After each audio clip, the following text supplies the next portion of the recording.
निवडणुकीची प्रचार सभा आहे आणि या सभेला संबोधित करण्याकरता उद्धवजी काही मिनिटात या ठिकाणी येणार आहेत. मित्रांनो, ही जी निवडणूक अत्यंत महत्त्वाची आहे. तुमच्या आमच्या भविष्याची आहे. या भारताची लोकशाही वाचवणारी आहे. किंबहुना डॉक्टर बाबासाहेब आंबेडकरांनी लिहिलेलं संविधान आहे, हे संविधान वाचवण्याची ही निवडणूक आहे. मित्रांनो, उमेदवारांच्या बाबतीत तुलना होणं गरजेचे आहे. तुमच्या आमचे जे उमेदवार आहेत ते अनंतरावजी गीते साहेब, माजी मंत्री, ज्यांनी केंद्रामध्ये 2 वेळेला मंत्रिपद सांभाळलं. असं नेतृत्व, निष्कलंक नेतृत्व, ज्यांच्या सार्वजनिक जीवनामध्ये, सामाजिक जीवनामध्ये, राजकीय जीवनामध्ये लाईव्ह आहे का, कुठल्याही अंगणती पाहिलात त्यांना कलंक लावण्याकरता, डाग लावण्याकरता जागा शिल्लक नाही. अशा पद्धतीनं चारित्र्य संपन्न नेतृत्व तुम्हा आम्हाला उमेदवार म्हणून लाभलेलं आहे. त्यांनी जी वाजपेयींच्या काळामध्ये युनोची जी जागतिक परिषद असते, त्या परिषदेचं हिंदुस्थानचं 2 वेळेला नेतृत्व केलेलं आहे. अशा पद्धतीचा हुशार नेतृत्व तुम्हा आम्हाला लोकसभेला खासदार म्हणून लाभले. आणि म्हणून मित्रांनो, तुमचं मत हा खासदार निवडणार आहे आणि या खासदारांच्या मधून देशाचा पंतप्रधान निवडला जातो. आजची तुमच्या आमची अवस्था काय आहे? लोकशाहीचा गळा घोटणारं हे सरकार, भारताचं संविधान गायब करणार हे सरकार तुम्हा आम्हाला नेस्तनाबूत करायचं आहे. आणि म्हणून तुम्हा आम्हाला सर्वांना ही जी मशाल चिन्ह आहे, मशाल, या मशाल चिन्हावरती आपल्याला मतदान नोंदवून आपला प्रतिनिधी दिल्लीत पाठवायचा आहे. मित्रांनो, बोलण्यासारखं या ठिकाणी खूप आहे. काल परवांची सभा याच मंचामध्ये झाली, या मंडपामध्ये झाली. त्यांनी चॅलेंज केलेलं आहे, या सभेचा रेकॉर्ड जर ब्रेक झाला तर मी माझ्या आमदारकीचा राजीनामा देईन. अशा पद्धतीच्या वल्गडी या ठिकाणी केलेल्या आहेत. तोच मंच, तोच स्टेज आम्ही थोडंसं या ठिकाणी सभा मंच वाढवलेला आहे. याची नोंद देखील त्यांनी घेणं गरजेचं आहे. मित्रांनो, ज्यांना शिवसेनेच्या माध्यमातून तुम्ही आम्ही मोठं केलं, शिवसेनेनं मोठं केलं, वंदनीय बाळासाहेब ठाकरेंनी मोठं केलं, उद्धवजी ठाकरेंनी मोठं केलं. ती या कोकणातली 2 बाणमुळं, 2 बेडकं आज इकडून तिकडे, तिकडून इकडे उड्या मारतायत आणि मातोश्रीच्या विरोधात घडणारी विषारी गराळ ओकतायत. त्यांचा बंदोबस्त करण्याकरता आजची ही सभा आहे. ज्यांची अवकात नव्हती, ज्यांची लायकी नव्हती, अशाला बाळासाहेबांनी पुढे आणलं. आगमन या ठिकाणी झाले. जोरदार टाळ्यांच्या गजरामध्ये त्यांचं स्वागत होणं गरजेचं आहे. आणि म्हणून मग नारायण राणे असू देत, त्यांची 2 पुत्र असू देत, तुम्हा आम्हाला नेमकं या 2024च्या निवडणुकीमध्ये मतांच्या फटकाऱ्यानं यांना 4 मुंड्या चित करायचं आहे आणि हद्दपार करायचा, तडीपार करायचा आहे. मी अधिक वेळ या ठिकाणी घेणार नाही. बोलणारे वक्ते भरपूर आहेत. यानंतर मित्रांनो,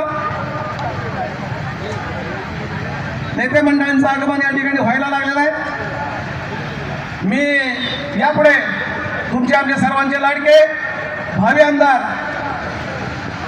आपले संजयरावजी कदम साहेब यांना विनंती करतो की आपण या सभेला संबोधित करावं.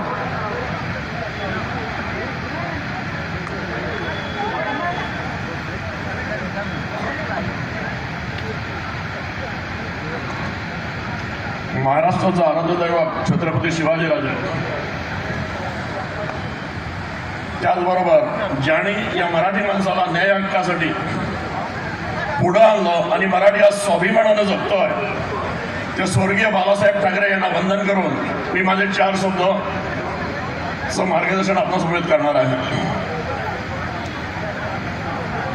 आज संवाद सभा आहे, इथं मुख्यमंत्र्यांची आणि यांची सभा नाही, तरी सुद्धा आत्ताच मला वाटतं मागच्या काही 8 दिवसापूर्वी इथं सभा झाली होती. त्या सभेत तुम्ही एकच ऐकलं असेल, शिव्या, शाप, अपशब्द, असंस्कृती, अहिष्णुता, नंगा नाच या पलीकडे आपण काहीच विकासात्मक ऐकलं नसेल हे मी आज तुम्हाला ठाम सांगतोय.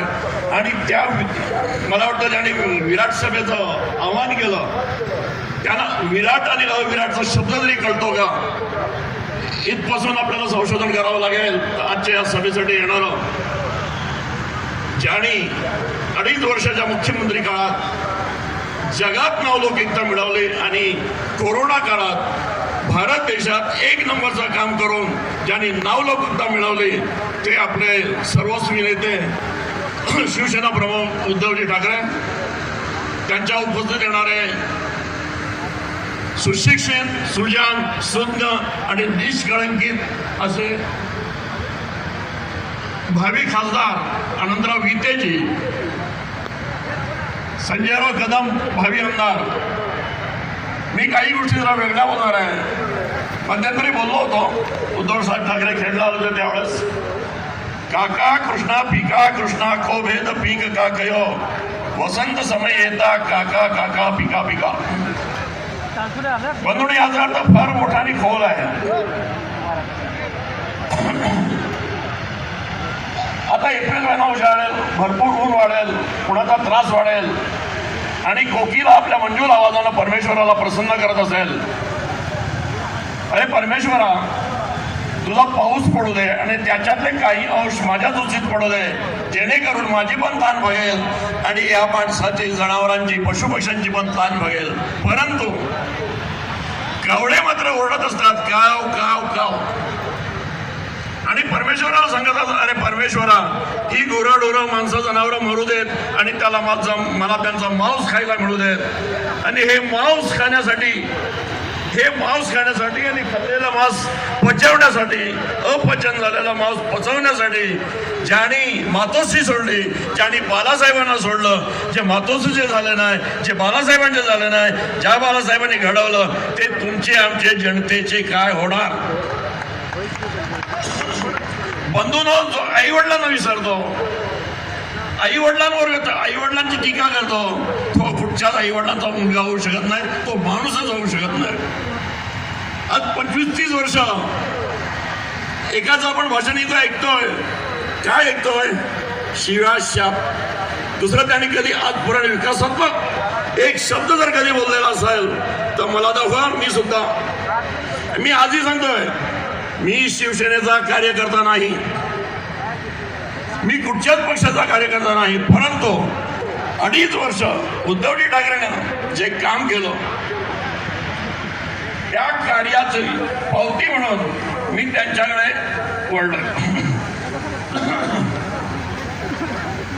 आज लोक टीका करतात, उद्धवजी 2.5 वर्षात बाहेर पडले का? अरे राजाला कामं करण्यासाठी, विकासात्मक बोलण्यासाठी राजाला बाहेर पडावं लागत नाही. राजाचा विश्वास त्याच्या सैन्यावर असावा लागतो, त्याच्या सेनापतींवर असावा लागतो. उद्धव ठाकरेंचा विश्वास त्यांच्या सेनापतींवर होता, पण सेनापतीने सगळ्या घात घेतला आणि गद्दारी केली. या गद्दारांना घरी बसवण्यासाठी आपण सर्वांनी एकत्र येऊन यांना घरचा रस्ता दाखवायचा आहे आणि एक उंद नेतृत्व आनंदजी गीते, निष्कलंकित आणि आमदार संजयराव कदम यांना निवडून देऊन आपण या दृष्टानं हद्दपार करायचं. एवढं बोलून मी माझी जागा घेतो. जय हिंद, जय महाराष्ट्र. धन्यवाद हिदायतभाई. यानंतर तुम्हा सर्वांचे लाडके नेते भावी आमदार सन्मान्य संजयरावजी कदम साहेब यांना विनंती करतो की त्यांनी या ठिकाणी मार्गदर्शन करावं.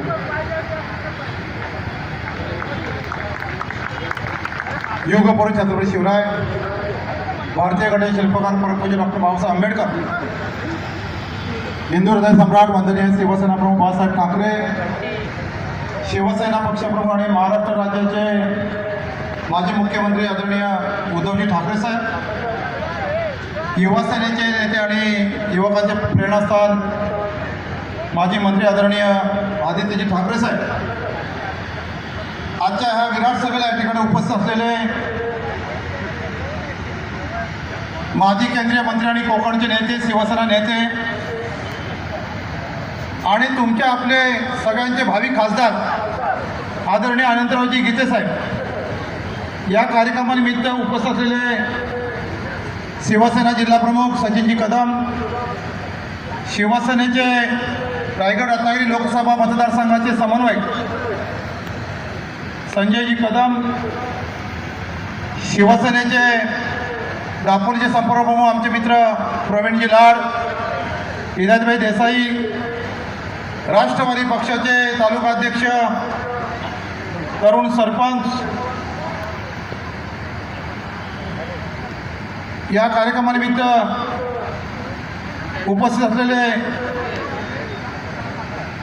भारतीय काँग्रेसचे अध्यक्ष, त्यांचे सगळे सहकारी, राष्ट्रवादीचे अध्यक्ष सचिनजी तोडकर आणि त्यांचे सगळे सहकारी, महिला जिल्हाध्यक्ष, महिला त्यांचे सगळे पदाधिकारी, नगरसेवक, नगराध्यक्ष, शिवसेनेचे दापोली तालुका प्रमुख नगरसेवक ऋषिकेश गुजर, मंडणगड तालुका प्रमुख संतोषजी गवळे, खेडचे तालुका प्रमुख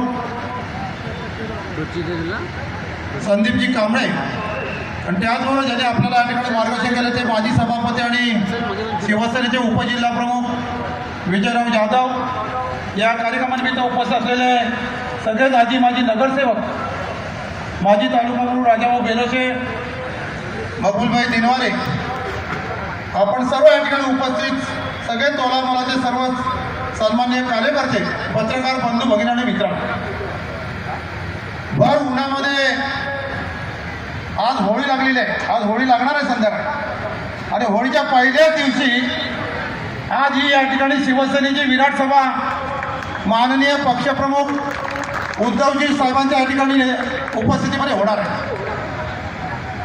आणि म्हणून या सभेला मीडियावाले, पत्रकार सातत्याने या ठिकाणी प्रत्येकाला विचारत आहेत की 4 दिवसापूर्वी गद्दारांची सभा झाली आणि त्या गद्दारांच्या सभेमधून आवाज देण्यात आलं की इथे आमच्यापेक्षा सभा तुम्ही घेऊन दाखवा आणि म्हणून आमच्यापेक्षा सभा घेऊन दाखवा, आमच्यापेक्षा मोठी सभा झाली तर आम्ही निवडणूक लढणार नाही. आमचं गद्दारांना आव्हान आहे, अजून तर सभा सुरूच झाली नाही, अजून पूर्ण जेव्हा सभा या ठिकाणी उद्धवजी येतील तर हे संपूर्ण खचाखच सगळं भरलेलं असेल आणि म्हणून संपूर्ण दापोलीच्या मतदारसंघाचा शिवसैनिक चिडलेला आहे. ही सभा या ठिकाणी होत असताना चॅलेंजची सभा आहे. ज्यावेळी या गद्दारांची सभा झाली तेव्हा याच आझाद मैदानामध्ये 50 एसटीच्या गाड्या होत्या आणि 50 एसटीच्या गाड्या असताना सुद्धा हे सभागृह ते भरू शकले नाही. आज हे सभागृह या ठिकाणी आम्हाला चॅलेंज देत असताना ते 4 दिवसापूर्वीच त्यांचं स्टेज आहे, 4 दिवसापूर्वीच मंडप आहे आणि त्या मंडपाला अधिकाच्या खुर्च्या वाढून आम्ही दोन्ही बाजूला मंडपचं अधिक त्याच्यामध्ये वाढवलेलं आहे, हे तुम्ही त्या ठिकाणी पाहता. आणि म्हणून परवाची सभा झाली, त्या सभेमध्ये राष्ट्रवादी काँग्रेस पक्षाचे निम्मी लोक होती आणि निम्मी लोक या ठिकाणी गद्दारांची होती. आता इथं तर फक्त आमच्याकडे सुद्धा आघाडीचे नेते आहेत, काँग्रेसचे काही पदाधिकारी आहेत, राष्ट्रवादीचे पदाधिकारी आहेत, परंतु आम्ही ही सगळी सभा शिवसैनिकांना सगळ्यांना निमंत्रित करून शिवसेना म्हणून या ठिकाणी सभा घेतली आणि या सभेला विशेष या ठिकाणी महत्त्व आहे. या सभेमध्ये या ठिकाणी गद्दारांनी काय काय त्याच्यामध्ये बोलत असताना आता त्यांना भानच राहिलं नाही आणि मग या सभेमध्ये या ठिकाणी बोलत असताना मुस्लिमांच्यावरती त्याच्यामध्ये टीका करायची, वेगळ्या पद्धतीनं सोबत त्यांचे सहकारी आहेत त्यांच्याबाबत वेगळ्या पद्धतीनं भाषण करायचे. इथं उद्धवजींचा आणि शिवसेना प्रमुखांच्या कुटुंबाच्या वरती वाईट वाईट बोलायचं आणि म्हणून इथली कोकणातली ह्या मतदारसंघातली लोक सगळी चिडलेली आहे आणि म्हणून याचा हिशेब करायचा ना. अरे बाबानो, या गद्दारांचा हिशेब करायचा ना. गीते साहेब आपले उमेदवार आहेत, त्यांना दाखवून द्यायचं आहे की हे कोकण हे शिवसेना प्रमुखांच्या विचाराचं आहे, हे कोकण हे 100% उद्धवजींच्या पाठीचे आहे आणि 100% हे इथं शिवसेना, काँग्रेस, राष्ट्रवादी आघाडीचाच खासदार या ठिकाणी निवडून येणार आहे. आपल्या सगळ्यांच्या वरती फार मोठी जबाबदारी आहे. या मतदारसंघामध्ये परवाच्या दिवशी वेगवेगळी भाषणं केली. भाषणं करत असताना इथला जो नेता आहे रामदास कदम सातत्याने इथं आल्यानंतर हेच त्याला मैदान भेटले. गेल्या निवडणुकीला गेल्या काही दिवसापूर्वी इथं उद्धवजींवरती आदित्यजींवरती शिवसेना प्रमुखांच्या कुटुंबावरती एवढा वाईट बोलला त्याचा राग संपूर्ण मला आपल्या दापोलीकरांच्या. दापोली ही नररत्नाची खाण आहे. दापोली ही वेगळ्या पद्धतीनं संस्कार असलेली ही लोक दापोलीमध्ये आहेत आणि अशा याच्यामध्ये रामदास सावरकरांसारखे गद्दार शिवसेना प्रमुखांच्यावरती बोलतात, इथं वेगळ्या समाजावरती या ठिकाणी बोलतात. आणि म्हणून शिवसेना प्रमुखांच्या मी बोलत असताना माहिती कुठं जीप त्याच्यामध्ये कुठं त्याच्यामध्ये गेल्या पण अडथळा आला नाही. आणि मग असं असताना गेल्या सभेमध्ये ज्यांनी रामदास कदमांनी वेगवेगळ्या समाजावरती ते बोलत असताना काही वाक्य त्याच्यामध्ये बोलले. छत्रपती शिवाजी महाराजांचं गुरु 11 गुरु इथे याकूब बाबा दर्गा आहे की इथे आपण त्या याकूब बाबामध्ये सगळं धर्म हिंदू असेल मुस्लिम असेल आपण सगळे धर्म आपण त्या याकूब बाबाच्या हुसाला जातो. त्या याकूब बाबाला छत्रपती शिवाय त्याच्यामध्ये गुरु मानत होते. परंतु इथं 2 समाजामध्ये तेढ निर्माण करणारे काही नतदर्शन नेते आज त्यांना इलेक्शनला मतं पाहिजे काहीतरी बोलायचं म्हणून कुठल्या तरी समाजावरती त्याच्यामध्ये बोलायचं. वाईट बोलणारं नाव ह्याच्यामध्ये आपण सातत्याने त्यांना त्या ठिकाणी पाहतो. आणि म्हणजे एका असताना विकासाची कामं काय एका वर्षातच झाली. यापूर्वी काही कामं झाली नाहीत का? विकासाचे कामं होत असताना कुणबी भवनाचा मुलुंडा कुणबी भवन आहे. त्या कुणबी भवनासाठी उद्धवजींचं सरकार होतं. त्या उद्धवजींच्या सरकारमध्ये कुणबी भवनाला त्या ठिकाणी 5 कोटी निधी मिळाला आणि उद्घाटन करायला गेलं एकनाथ शिंदे. काय संबंध एकनाथ शिंदे? आणि म्हणून या टायमाला उद्धवजींचं सरकार होतं तेव्हा कुणबी भवनाचा प्रश्न सुटला. सातत्याने या ठिकाणी सांगायचं गीते साहेबांनी कुणबी समाजासाठी काय केलं. अरे होय, या संपूर्ण दापोलीमध्ये मंडणगडमध्ये खेडमध्ये ग्वागरमध्ये पूर्वीच्या रत्नागिरी जिल्ह्यामध्ये आणि आता रत्नागिरी रायगड लोकसभा मतदारसंघामध्ये एवढी कुणबी भवन आहे की गीते साहेबांच्या खासदार म्हणते. आणि त्या गीते साहेबांच्या भवनामध्ये हे नालायक रामदास कदम सारखे नेते तिथे जाऊन त्याच्यामध्ये भाष्य करतात. ज्यांची सावली आहे ते सावली विसरलेली लोक. आणि म्हणून यांनी काय केलं त्यांनी काय केलं. आम्ही गीते साहेबांचं आजही या ठिकाणी कौतुक करतो. आजही दिवस रात्र आज या ठिकाणी लाईट आपल्याला पाहायला मिळते. गीते साहेब ह्या देशाचे केंद्रीय ऊर्जा मंत्री झाले. केंद्रीय ऊर्जा मंत्री गीते साहेब झाल्यानंतर हा संपूर्ण जिल्हा रत्नागिरी जिल्हा भारनियमन मुक्त लोड शेडिंग मुक्त या ठिकाणी करण्याचं काम कोणी केलं असेल तर आपले खासदार आनंदजी गीते साहेबांनी केलं. खेडचा रेल्वेसारखा कोकण रेल्वेचा रेल्वे आली 25 वर्ष झाली पण कोकण रेल्वेचा प्रकल्प कधी या ठिकाणी आला नाही. कोकण रेल्वेचं साहित्य बनवण्यासाठी गाडीला लागणारा मशिनरी बनवण्याचा प्रकल्प कोकण रेल्वे पुणे आणला. त्या खासदार गीते साहेबांच्या काळामध्ये तो त्या ठिकाणी लोट्यामध्ये आला. आणि म्हणून सातत्याने बोलायचं अमुकाने काय केलं तमुकाने केलं. तुम्ही काय केलं? तुम्ही काय केलं? आपण स्वतः काय त्या ठिकाणी करायचं नाही. वाद समाजामध्ये भांडण लावायचं. तिथं त्या ठिकाणी जरांगे पाटलानं आंदोलन केलं. लगेच रामदास कदमांची स्टेटमेंट आमच्यामध्ये ओबीसी मेंढी रोटी चालत नाही. आम्ही ओबीसीच्या विरुद्ध कोर्टामध्ये गेलो. अरे मग ओबीसीच्या विरुद्ध रामदास कदम कोर्टात गेलो म्हणून असेल तुला लाज वाटली पाहिजे. इथं भाषण ओबीसीच्या पुढ्यात करायला लाज वाटली पाहिजे. तू आणि तुझ्या पोराला ओबीसीच्या दारात जाऊन मतं मागायला. आणि म्हणून सातत्याने सगळ्या समाजाचा द्वेष करायचा आणि त्याच्यातून आपणच काहीतरी चांगले आहोत. मीच म्हणजे काहीतरी त्याच्यामध्ये काहीतरी मोठं काहीतरी केलं आहे मीच काहीतरी करणार आहे अशा पद्धतीनं सातत्याने इथं वाईट बोलणारे नेते आपण या ठिकाणी पाहिलेले आहेत. आणि म्हणून बाबाने आता निवडणूक आहे. शिवसेना ही उद्धव बाळासाहेब ठाकरे शिवसेना ही ठाकरेंची आहे. ही सांगायला पण काही कोण ज्योतिषी नको आहे ना. शिवसेना कुणाची? शिवसेना ठाकरेंचीच ना. काय विकाव गद्दार रामदास कदमाची. आणि म्हणून त्यांनी थोडे दिवस सिम्बॉल घेतले थोडे घेतले नंतरच्या पुढच्या काळामध्ये हे कोण घेणं कोण सातत्याने रामदास कदम बोलत आहे की माझ्या मुलाच्या मतदारसंघात तिथं सिटिंग खासदार त्याच्यामध्ये राष्ट्रवादीचा असताना इथं भाजपचा खासदार येतो कसा भाजपचा उमेदवार होतो कसा. हे जर रामदास कदम म्हणत असतील तर ग्वागरमध्ये जेव्हा निवडणूक झाली विधानसभेची ते डॉक्टर तात्यासाहेब नातू यांचा चिरंजीव आता विनय नातू होते. मग त्या विनय नातूला पाळलं तेव्हा त्या डॉक्टर नातूंचा मुलगा नव्हता काय फक्त तुझ्याच पोराला त्या ठिकाणी हे होतंय आणि मग त्या विनय नातूच्या सुद्धा भाजपने विचार केलाय या रामदासकर मला हद्दपार करायचं. भाजपच्या लोकांनी हे केलं. इथं या ठिकाणी एक सुसंस्कृत असलेला दापोली तालुका विद्वान आणि चांगला लोक या तालुक्यात या ठिकाणी असले नररत्नाची खाण असलेला तालुका इथंच रामदासकर या ठिकाणी दम देतोय की मी अमुकाला मला रामदासकर म्हणतात मी काय करेन काही सांगता येत नाही. आणि मग ह्या असली प्रवृत्तीचे लोक रामदासकर म्हणतात पण ते म्हणत असतील तर तू कुठला इतर पक्षाला दम देण्यासाठी तुझं काय राजकारण सुरू करतो काय. आणि म्हणून आता माझा दम काढायचा असेल याला हद्दपार करायचा असेल तर आपण सगळ्यांनी एक व्हायचं ना. सगळ्यांनी एक उठून प्रत्येकानं गावात या ठिकाणी आनंदानं सांगेन काय काय गावातल्या लोकांनी निर्णय घेतलाय.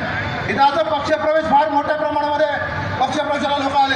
या ठिकाणी वर्षा शिर्के असतील आमच्या त्या ठिकाणी म्हैसोंडे भागात त्यांच्या बाजून 200-400 लोक आलेले आहेत. इथून नारगोल हे गाव आहे त्यांनी तर गावात शिमग्या रात्री होळी आहे आणि होळीत नारळ ठेवलेला आहे.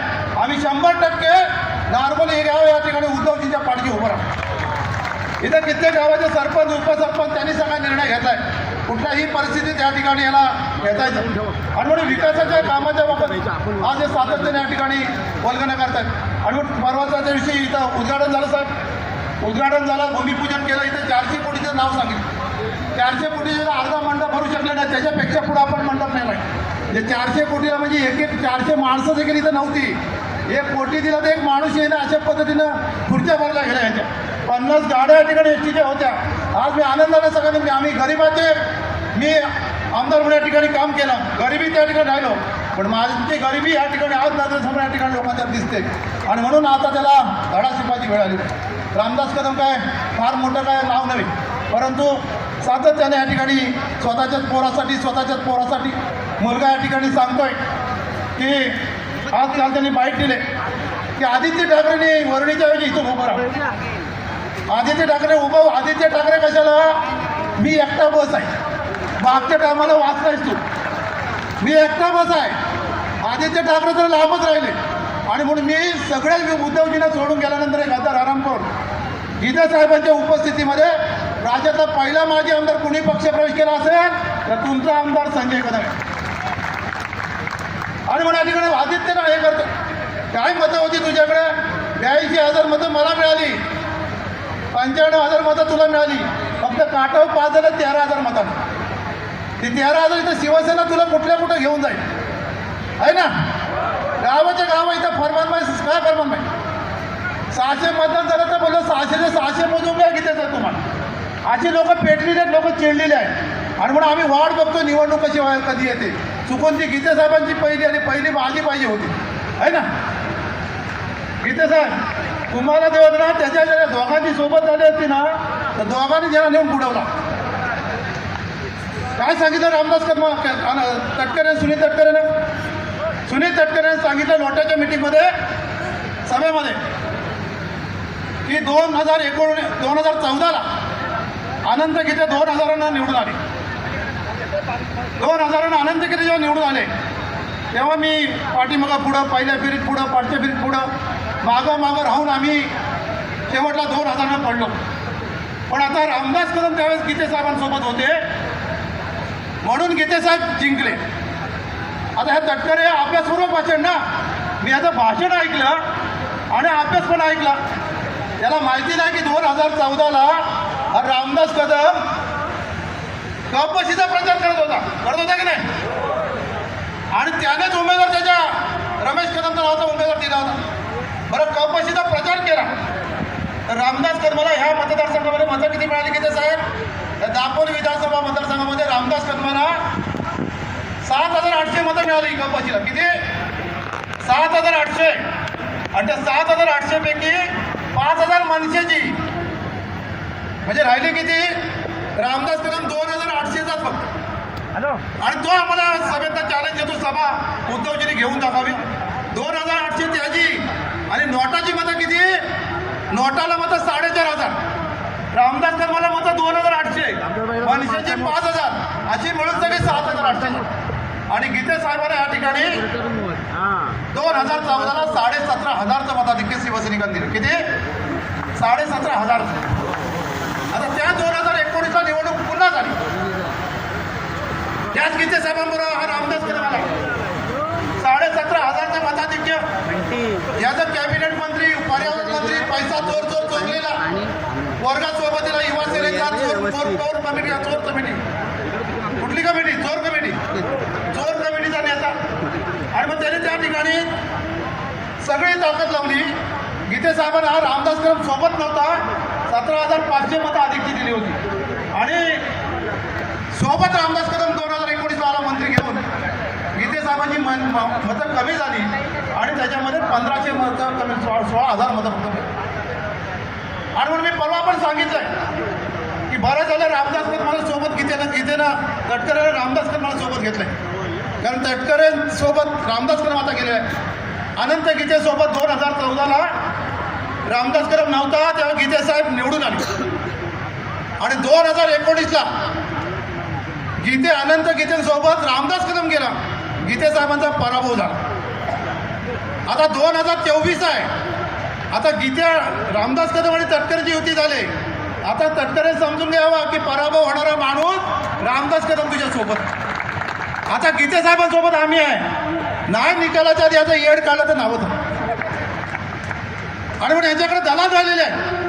ह्याच्या पगाराचे पण नोकर आहेत. ते पण म्हणतात आमचा BBM होऊ दे, कार्पेट होऊ दे, शिलकोट होऊ दे, की आम्ही याचा आटपलीक सगळे आहेत, आम्ही मूळचे शिवसैनिकच आहोत. आणि म्हणून याला झोप लागत नाही म्हणून वायपळ बोलून याला शिव्या दे, त्याला शिव्या दे, या पक्षाला बघून घेईन, त्या पक्षाला बघून घेईन.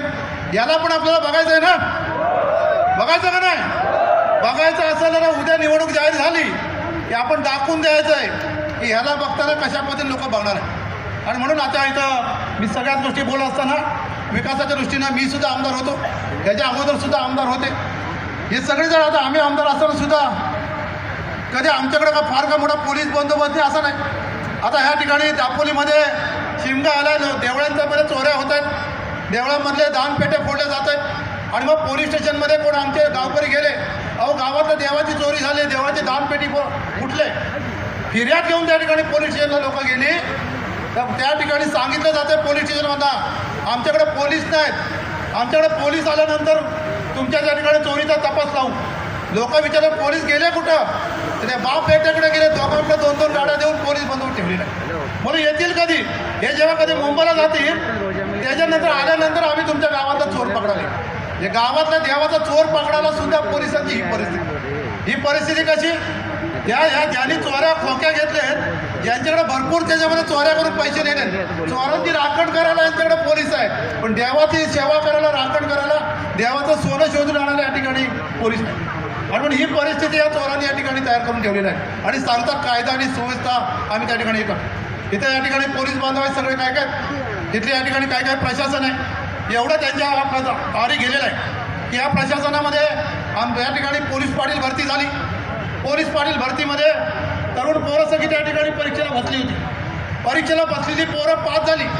लेखी परीक्षा निकालसुद्धा या प्रांत अधिकाऱ्याने लावला आणि त्याच्यामध्ये त्याला पास केलं. तोंडी परीक्षा घेतली या प्रांत अधिकाऱ्याने आणि प्रांत अधिकारी तोंडी परीक्षा घेऊन सुद्धा त्याच्यामध्ये आपलीच पोरं पास झाली आणि पास झालेले पोरांचा निकाल लावला. आता फक्त ऑर्डर द्यायची, ऑर्डर दिल्यानंतर आपली पोरं पास झाली आणि ऑर्डर द्यायच्या टायमाला याच प्रशासनाने या ठिकाणी या नालायक लोकांचं ऐकून आपली तरुण पोरं, हुशार पोरं त्या ठिकाणी नापास केली आणि नको ती पोरं त्या ठिकाणी पास केली. आपण ते लोक कोर्टात गेलेत आणि प्रशासनाने सांगतं आमच्यावरती दबाव आहे, आम्ही त्याच्यामध्ये कोर्टात जाणार आहोत, तुम्ही कोर्टात जा. मग दबावाखाली येऊन जर या ठिकाणी काम करत असेल तर नेमकं सरकार म्हणून करतंय काय? इथे या ठिकाणी रामदास कदम या ठिकाणी मी परवा एक उदाहरण जाताना सांगेल. या दापोलीमध्ये रामदास कदम यांचे सख्खे भाऊ सदानंद कदम यांनी साई रिसॉर्ट इथं दापोलीमध्ये बांधलं. तर त्या साई रिसॉर्ट या ठिकाणी बांधल्यानंतर या साई रिसॉर्टची चौकशी त्या किरीट सोमाला इकडे दापोलीत आणलं आणि या रामदास कदम या ठिकाणी किरीट सोमाला पुढं करून ही दापोली आपली 67 रिसॉर्ट या ठिकाणी बंद पाडण्याचं महापाप, बेरोजगारी वाढवण्याचं काम कुणी केलं असेल तर ते रामदास कदम.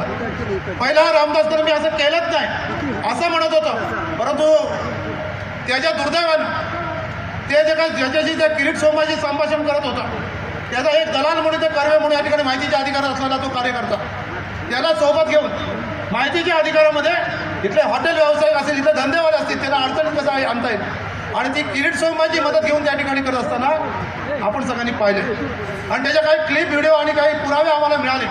मी ते संपूर्ण मीडियासमोर ते पुरावे दिले. मीडियासमोर पुरावे दिल्यानंतर हाच रामदास कदम सगळ्यांना सांगत होता संजय कदम खोटा बोलतोय, हे सगळं माझ्या बाबत हे षडयंत्र आहे, हे सगळं चूक आहे.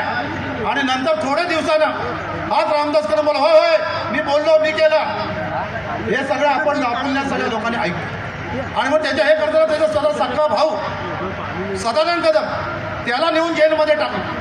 जे स्वतः सख्या भावाचे होत नाहीत, जे उद्धवजी ठाकरेंचे त्या ठिकाणी होत आहेत, शिवसेना प्रमुखाचे होत नाहीत, ते तुमचे आमचे होतील काय? आणि म्हणून या गद्दाराने या ठिकाणी आपल्याला धडा शिकवाय आणि आम्हाला मोठ्या प्रमाणामध्ये या ठिकाणी आपण आला.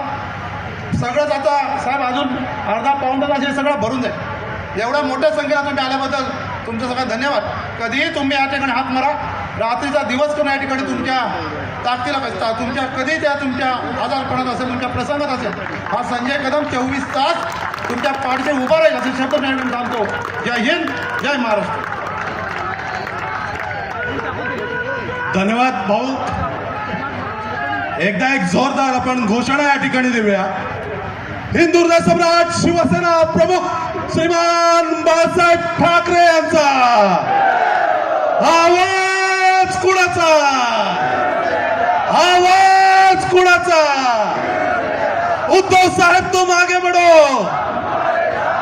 आवाज जरा कमी होते, अजून एकदा जोरात. उद्धव साहेब तुम आगे बढ़ो. गीते साहेब तुम आगे बढ़ो. संजय राव तुम आगे बढ़ो. आवाज कुणाचा? धन्यवाद. या ठिकाणी काही क्षणातच शिवसेना उपनेत्या सुषमाताई अंधारे आता मनोगत या ठिकाणी व्यक्त करण्यासाठी आपल्याकडे येत आहेत. काही क्षणातच आपल्यासोबत सुषमाताई अंधारे आपलं मनोगत या ठिकाणी व्यक्त करतील. तोपर्यंत या ठिकाणी जे सर्व बाहेर शिवसैनिक उभे आहे त्यांनी आतमध्ये येऊन या ठिकाणी बसावं. आम्हाला माहिती आहे सभा मंडप कमी पडत आहे. गीते साहेब काही लोकांनी आपल्याला आव्हान दिलेलं, परंतु या ठिकाणी आपल्याला दुसरं मंडप टाकलं असतं तेही भरलं असतं. एवढी ताकद या ठिकाणी निष्ठावंत शिवसैनिकांची आहे. त्याच्यामुळे शिवसैनिकांना, विशेषतः निष्ठावंत शिवसैनिकांना आव्हान देण्याची या ठिकाणी गरज नाही. बऱ्याचसे या ठिकाणी आज रमजान आहे. आमचे मुस्लिम बांधव देखील या ठिकाणी आज बऱ्याच अंशाने या ठिकाणी येत आहेत.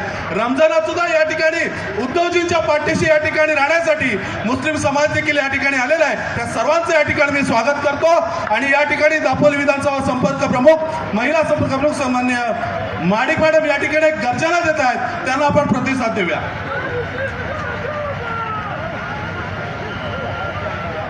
गणपती, गजाश्वपती, भूपती, प्रजापती, सुवर्णरत्न श्रीपती, अष्टमदान जागृत, अष्टप्रधान वेष्टित, न्यायालंकार मंडित, शस्त्रास्त्र शास्त्र पारंगत, राजनिधी धुरंधर, प्रौढ प्रताप पुरंदर, क्षत्रिय कुलावंतास, सिंहासनाधीश्वर, गोब्राह्मण प्रतिपादक, हिंदवी साम्राज्य संस्थापक, महाराजाधिराज श्री छत्रपती शिवाजी महाराज की जय जय जय जय जय भवानी.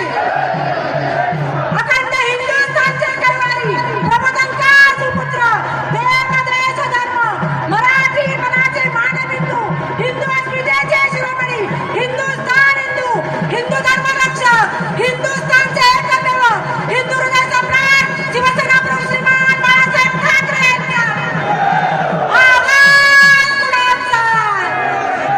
तमाम शिवसैनिकांचे कुटुंब प्रमुख, आधारस्तंभ, गोरगरीब शेतकऱ्यांचे कैवारी, अख्ख्या महाराष्ट्रात यांचा बोलबाला, विरोधक अथवा गद्दार, ज्यानं 4 मंडळात जीत केलं, शिवसेना पक्षप्रमुख सन्माननीय उद्धवसाहेब बाळासाहेब ठाकरे यांचा, युवासेना प्रमुख आदित्यजी ठाकरे यांचा, अनंत गीते साहेबांचा, संजय राऊत साहेबांचा आवाज कुणाचा? शिवसेना जिंदाबाद, जिंदाबाद. धन्यवाद. या ठिकाणी सुषमाताईंचं या ठिकाणी व्यासपीठावरती आगमन झालंय. एका जोरदार टाळ्यांनी आपण त्यांचं या ठिकाणी स्वागत करूया. महाराष्ट्रामध्ये ज्यांची तोफ धडाडते उद्धवजींच्या पाठीशी खंबीर पाहणारं नेतृत्व मी सुषमाताईंना विनंती करतो की आपले विचार घेण्यासाठी या ठिकाणी दापोली करून उत्सुक आहेत. आपण या ठिकाणी मनोगत व्यक्त करून या ठिकाणी आपण संबोधित करावं. सन्माननीय सुषमाताई, एकदा जोरदार टाळ्याने आपण सुषमाताईंचं या ठिकाणी स्वागत करूया.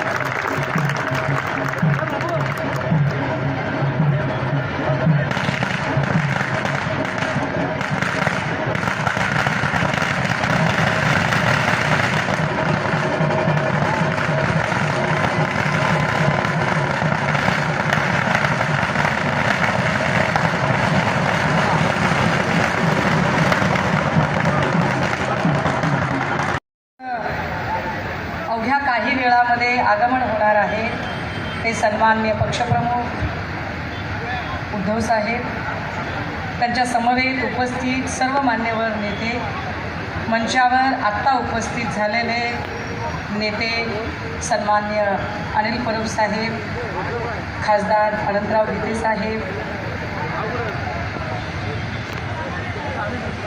आमचे या भागातले अत्यंत महत्त्वाचे शिवसेनेचे निष्ठावंत शिलेदार आयुष्यमान संजयजी कदम आणि आपण सर्व भावांनो आणि बहिणी. म्हणजे मी अगदी प्रवासातून आल्या मला गीते साहेबांनी असं उभं केलं आणि मी एकदम गोंधळून गेले की आल्या एकदम काय अशी बॅटिंग करायची आहे, तर माझा जरा गोंधळ उडाला. परंतु दापोलीमध्ये मी बोलते आणि मला असं वाटतं की खेड दापोली तब्बल या सगळ्या भागामध्ये तिसऱ्यांदा बोलते. मागे एकदा मी बोलून गेले त्यावेळेला इथल्या काही लोकांना फार रडू कोसळलं होतं. कधी कधी त्यांना रडू कोसळतं, कधी कधी ते बाम लावून रडतात. ते त्यांच्या पद्धतीने त्यांना जसं जमेल तसं ते करत राहतात. पण ते काही बोलले म्हणे मागच्या वेळेला आणि एवढं सगळं बोलल्यावर आपण सांगितलं पाहिजे काही लोकांना. काय होतं की आपण फार सज्जनपणा दाखवतो. एक शराफत है की हमें रोक लेती है वरना असो. मंडळी, मी काहीही बोलण्याच्या आधी एक किस्सा तुम्हाला सगळ्यांना सांग. खरं तर मला हा किस्सा म्हणजे एका अर्थाने बरंही आहे की पक्षप्रमुख नाही आहेत मंचावर, पण हा किस्सा सांगितला पाहिजे. आम्ही कायम संयम पाळतो, किमान मी माझ्या बोलण्यात कमालीचा संयम पाळते. परंतु बऱ्याचदा गद्दार गटातल्या काही लोकांना असं वाटतं की आम्ही संयम पाळतो म्हणजे आम्हाला काही त्यांची पोलखोलच करता येत नाही किंवा आम्हाला काही त्यांच्याबद्दल मांडताच येत नाही काय. तर असं अजिबात नाही. जाऊ दे, मला किस्सा सांगायचा होता. किस्सा असा होता की एकदा एक माणूस रस्त्याने चालला होता. जरा मुकलं चाकलं बोलले. एकदा एक माणूस रस्त्याने दिसत नाही आहे, मी अवघड खेळायला. हां, एकदा एक माणूस असाच रस्त्याने चाललेला होता. तो त्याच्या धुंदीत होता. त्याचं काहीतरी त्याच्या डोक्यात असेल काहीतरी चक्र. तो आपल्या कामात चाललेला होता. अचानक तो रस्त्याने जात असताना समोरून एक भरधाव वेगाने ट्रक आला. बघता ट्रकने माणसाला उडवलं. माणूस रक्ताच्या थारोळ्यात पडला. ट्रक भरकन निघून गेला. आजूबाजूला असणारी जी माणसं होती त्या सगळ्या माणसांनी पटापट्टी माणसं तिथे गोळा झाली, जमा झाली. त्या रक्ताच्या थारोळ्यात पडलेल्या माणसाच्या जवळ त्यांनी गर्दी केली आणि हे वाजवणं जरा थांबवलं तर चालेल का? ऐका ना दादा हो, हे वाजवणं थोडंसं थांबवा ना, जरा काहीतरी महत्त्वाचं सांगायला. रक्ताच्या थारोळ्यात माणूस पडला होता. बघता सगळी गर्दी जमा झाली. गर्दीने माणुसकीच्या नात्याने त्या थारोळ्यात पडलेल्या माणसाला उचललं, हॉस्पिटलला नेलं. घाईघाईने त्याचा जीव वाचवायचा प्रयत्न केला आणि त्यांना सांगितलं की काही करा डॉक्टर साहेब, पण याला वाचवा. हा रक्त याच्या अंगातलं वाहून गेलेलं आहे. याला जमेल तसं याचा जीव वाचवता येईल का बघा. आणि जमेल तसं याचा जीव वाचवता येईल का बघा म्हटल्यावर डॉक्टरांनी सांगितलं, बाबा हे फार तर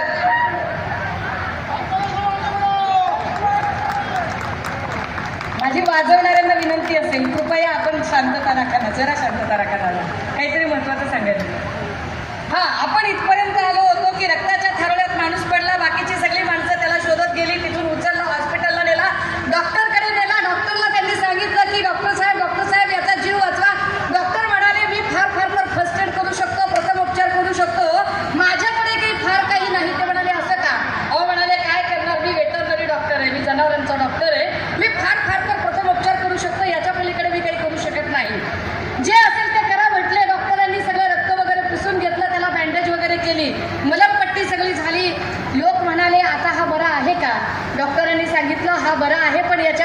मांडीचं हाड फ्रॅक्चर झालं, याला ताबडतोब याचं फ्रॅक्चर हे करून याला प्लास्टर करण्याची गरज आहे, याला हाड बसवण्याची गरज आहे. लोक म्हणले बसवा की तुम्हीच.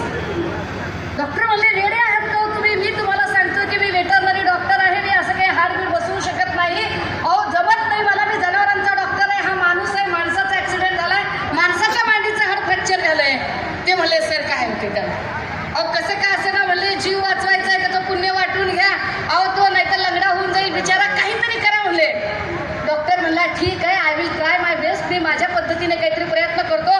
डॉक्टर म्हणाले बघा बाबा म्हणले तुम्ही कुणी आहात का याची काही काय याची हमी घेणार, कारण माझ्याकडे एकच हाड शिल्लक आहे, ते कुत्र्याचं आहे, बसवायचं का नाही तुम्ही सांगा. लोक म्हणली बसवा, आता जे असेल ते बसवा. इतक्याच लोक पुढे आली. डॉक्टरही म्हणाले अच्छा ठीक आहे, मी ऑपरेशन करून टाकतो. मांडीचं हाड फ्रॅक्चर झालं होतं, डॉक्टरांनी कुत्र्याचं हाड बसवलं. काही दिवस निघून गेले, पेशंटचा डिस्चार्ज झाला, पेशंट भला चंगा झाला, आपल्या पायावर ठणठणीत बरा झाला, चालता झाला, डॉक्टरांचे आभार मानले, निघून गेला. आणि असेच 2-3 महिने निघून गेले.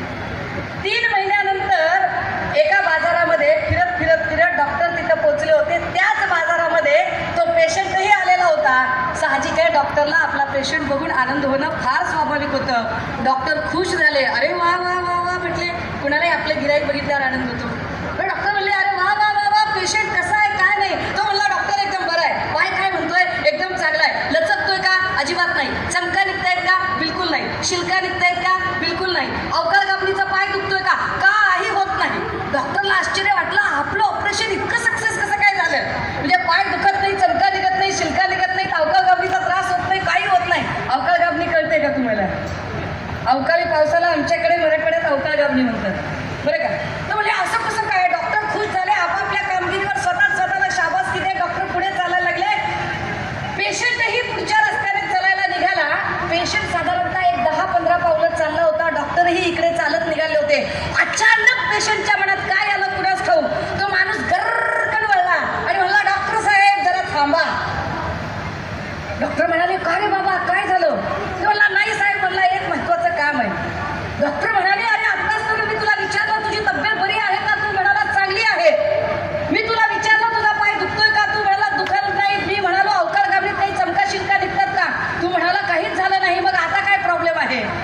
आणि त्याने सांगितलं डॉक्टर साहेब पाय दुखत नाही, चमका निघत नाही, शिलका निघत नाही, अवकाळ कापणीत आभाळ आल्यावर कसलाही त्रास होत नाही.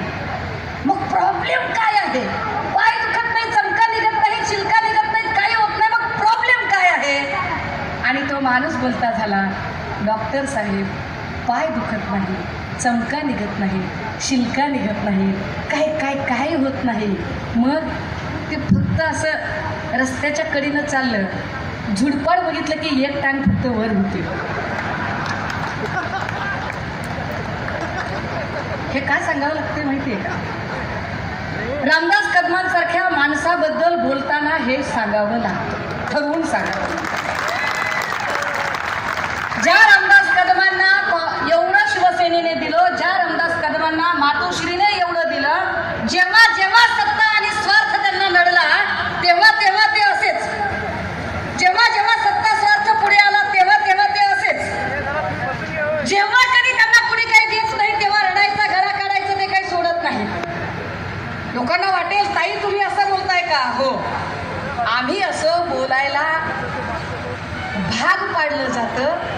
कारण जर एखादा रामदास कदम ज्याच्याकडून मातोश्री आणि शिवसेना हे छत्र काढून घेतलं तर रामदास कदमची अवकात काहीच राहत नाही. असा अवकात नसलेला माणूस उद्धव ठाकरे या नावावर जर एकेरीवर बोलत असेल तर अवकात दाखवणे गरजेचे आहे. ती दाखवली पाहिजे आणि तेही सांगितलं पाहिजे की तुम्ही जेव्हा बोलताय, जेव्हा मी सांगते की अरे तो रस्त्याने चालणारा जो कुत्रा आहे की ज्याला एखादा सत्ता स्वार्थ दिसला की लगेच तो असं करतोय. हा अजून एक आठवलं बरंच. ते असंही काहीतरी म्हणाले की अरे आता कोण पाळलं जातंय बघा, उद्धव साहेबांकडून कोण पाळलं जातंय, बाळासाहेबांनी माझ्यासारखा वाघ पाळला होता. कुणीतरी रामदास कदमांना सांगा, इकडं त्याची कुणी खबरे असली तर मोबाईल चालू ठेवून त्याला ऐकवा त्याला सांगा पाळला जात नसतो, कुत्री मांजरं पाळली जातात, कुत्री मांजरं. तुम्ही शिवसेनेबद्दल बोलाल तर आम्ही आधीच सांगितलंय, तुमचा चक्रवाढ व्याजासकट हिशोब केला जाईल आणि प्रत्येकाचा केला जाईल. ज्या रामदास कदमांना एवढं शिवसेनेने दिल्यानंतरही जे बाण लावून रडत होते आणि बाण लावून रडताना सांगत होते की मी बोलणार नाही, मला झोप येत नाही, असं झालं तसं झालं, ओ माझ्या पोराचं काय झालं, माझ्या पोराचं कसं झालं. भास्कर दादा, तुमचं परवाचं भाषण मी ऐकलं, मला फार मनापासून आवडलं. त्यातलं एक महत्त्वाचं वाक्य आवडलं की इतरांच्या सारखा मी माझ्या पोराला सेटल करा असं कधीही सांगत बसणार नाही. माझा पोरगा विक्रांतमध्ये तेवढं कर्तृत्व आहे, तो त्याच्या कर्तृत्वाने पुढे येईल. पण रामदास कदमांसारख्या लोकांना योगेश कदमांच्या कर्तृत्वावर शंका असते. त्यामुळे योगेश कदमांचं कर्तृत्व नसल्यामुळे रामदास कदमला वारंवार त्याच्यासाठी रडावं लागतं आणि रडून सांगावं लागतं की माझ्या पोराला काहीतरी द्या. जे रामदास कदम आधी सांगत होते की आम्हाला निधी मिळत नव्हता म्हणून आम्ही गेलो, तेच रामदास कदम आत्ता सांगायला लागले. अगदी 6 दिवसांपूर्वी रडत होते परत एकदा आणि रडताना सांगत होते भाजपला काय सगळे पक्ष संपवायचे का, सगळे पक्ष संपवून टाकायचे का, ही कोणती पद्धत आहे, असं कुठे चालतं का, असं असतं का कुठे. मुला अरे किती किती रडशील दादा, किती रडशील, एवढं कशासाठी रडायचं आहे, काय इतकं रडू येतं रामदास कदमांना. अरे हे भाजपचं म्हणजे असं झालं, आपण दोघं भाऊ भाऊ, माझं तेवढं खाऊन टाकू आणि तुझं तेवढं जपून ठेवू. काय सुचत होतं रामदास कदमांना. वा वा वा वा. ज्या योगेश कदमची लायकी नाही, लायकी नसलेल्या योगेश कदमांना फक्त आणि फक्त उद्धव साहेब आणि मातोश्रीचा वरद हस्त मिळाल्यामुळे तुम्ही इथं उभं करू शकलात. ताकद असेल खरंच योगेश रामदास कदमांची तर रामदास कदम तुमच्यासारखी भाषा मी कितीही प्रयत्न केला तर तेवढी खालच्या थराची भाषा मला येत नाही. पण कदमांसारख्या लोकांना हे सांगितलं पाहिजे की जर खरंच तुमच्यात धमक असेल, कुवत असेल, लायकी असेल तर भाजपकडे गळे काढून रडून तिकीट मागण्यापेक्षा, गद्दारीचा कलंक लावून एकनाथ शिंदे साहेबांच्या सोबत जाऊन लाचार होण्यापेक्षा कधी स्वतः अपक्ष लढवून बघा तुमची काय कुवत आहे, लोक तुम्हाला किती दाखवतात ते, तुमची जागा काय आहे ते तरी लोक दाखवतील. काय पद्धतीचं घाणेरडं राजकारण करता. इथे तुम्हाला तुमच्या पोराला म्हणजे जोपर्यंत मातोश्रीचा वरद हस्त होता तुमचा पोरगा आमदार होऊ शकला, पण ज्या क्षणी तुम्ही गद्दारी केली त्यानंतरची परिस्थिती काय, नगर परिषद आणि स्थानिक प्रशासनातही तुम्हाला लोकांनी नाकारलं, योगेश कदमचं पॅनल नाकारलं आणि त्यानंतर योगेश कदमाने काय करावं तर योगेश कदमांनी इथल्या जे स्थानिक प्रशासन, समजा आमच्या ज्या मोरेताई आहेत, अरे मोरेताई ज्या चिन्हावर निवडून आल्या त्याच चिन्हावर योगेश कदमही निवडून आलेला ना.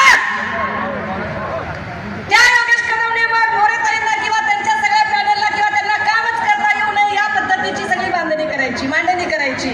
सीओ आला, अधिकारी आला, त्यांना काम करू द्यायचं नाही, कुठलंच काम करू द्यायचं नाही, ना पेपरचं बिल, ना पाण्याचं बिल, ना खायचं बिल, ना कामाचं बिल, कामच करू द्यायचं नाही. एवढ्यावर भागत नाही.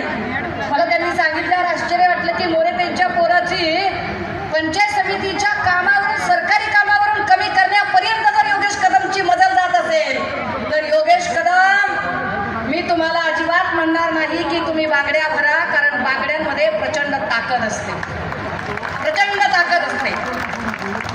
योगेश कदम, तुमचे वडील ज्या पद्धतीने बाम लावून रडतात तसे तुम्हीही रडत राहा. आणि हो, मागच्या वेळेला मी बोलून गेल्यावर रामदास कदम म्हणाले की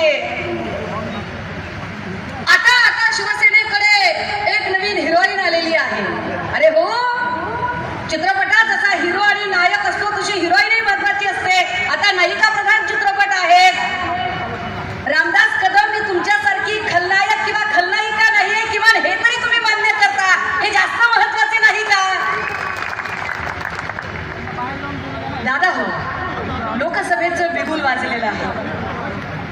अवघ्या काही तासात, काही दिवसात आचारसंहिता येऊन ठेपलेली आहे आणि अशा सगळ्या काळांमध्ये भाजपाची एक एक यादी सुद्धा बाहेर येते आणि या पार्श्वभूमीवर आपण सगळे इथे एकत्र जमतो. पण हे एकत्र जमणं नुसतं एकत्र येणं नाही, हे एकत्र जमणं एक विचाराची बैठक तयार करणं आहे, हे एकत्र येणं आपला स्वतःशी एक प्रण करणं आहे. जर खरंच तुम्हाला असं वाटत असेल की होय रामदास कदम सारख्या माणसाला धडा शिकवला पाहिजे, जर खरंच तुम्हाला असं वाटत असेल की आम्ही ज्यांना मत दिलं होतं ते मत व्यक्ती रामदास कदम याच्याकडे बघून दिलं नव्हतं, तर आम्ही ते मत मातोश्री आणि उद्धव ठाकरे साहेब हे नाव बघून दिलं होतं, तर पुन्हा एकदा त्याच कदमांना धडा शिकवण्यासाठी सज्ज होण्याची वेळ आली आहे. त्यासाठी एकत्र येऊन बसणं गरजेचं आहे. इथे संजय कदम साहेब असतील किंवा अजून अनेक मंडळी आहेत, जी माणसं लढत आहेत, जी माणसं काही मांडत आहेत, जी माणसं रोज लोकांच्या प्रश्नांना भिडत आहेत. या रोज लोकांच्या प्रश्नांना भिडताना आपण सगळेजण सन्माननीय पक्षप्रमुखांचं आगमन या मंचावर झालेलं आहे.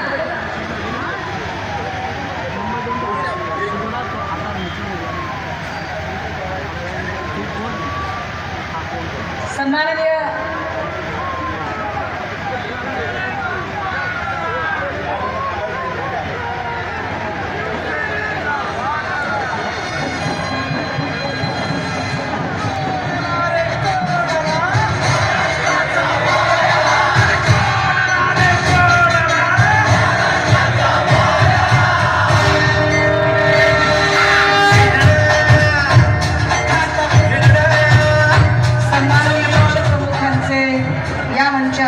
आगमन होत आहे.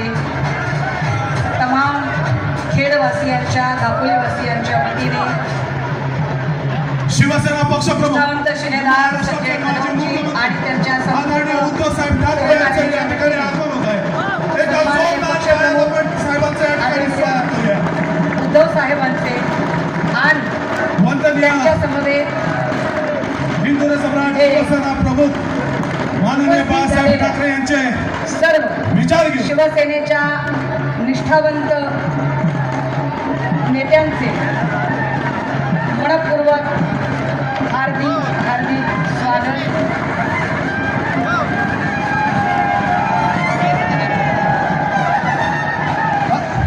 हिंदू सम्राट शिवसेना प्रमुख श्रीमान बाळासाहेब ठाकरे यांचा आवाज कुणाचा?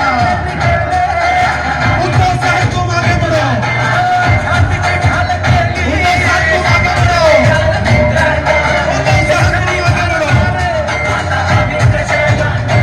उद्धव साहेबांना विनंती करतो. पक्षप्रमुख शिवरायांच्या प्रतिमेस आदरणीय उद्धव साहेब सामान्य पक्षप्रमुख प्रतिमा पूजन करत आहेत आणि महाराष्ट्राचे आराध्य छत्रपती शिवाजी महाराज की जय भवानी. जय भवानी. हिंदू सम्राट शिवसेना प्रमुख श्रीमान बाळासाहेब ठाकरे यांचा भारतरत्न डॉक्टर बाबासाहेब आंबेडकरांचा डॉक्टर बाबासाहेब आंबेडकरांच्या प्रतिमेस या ठिकाणी पुष्पहार पाहतो. धन्यवाद. सन्मान्य उद्धव साहेबांच्या आदेशानुसार या ठिकाणी शिवसेना नेते आदरणीय भास्कर शेठ जाधव साहेब यांना मनोगत व्यक्त करण्याची या ठिकाणी विनंती करतो. सुषमाताईंच्या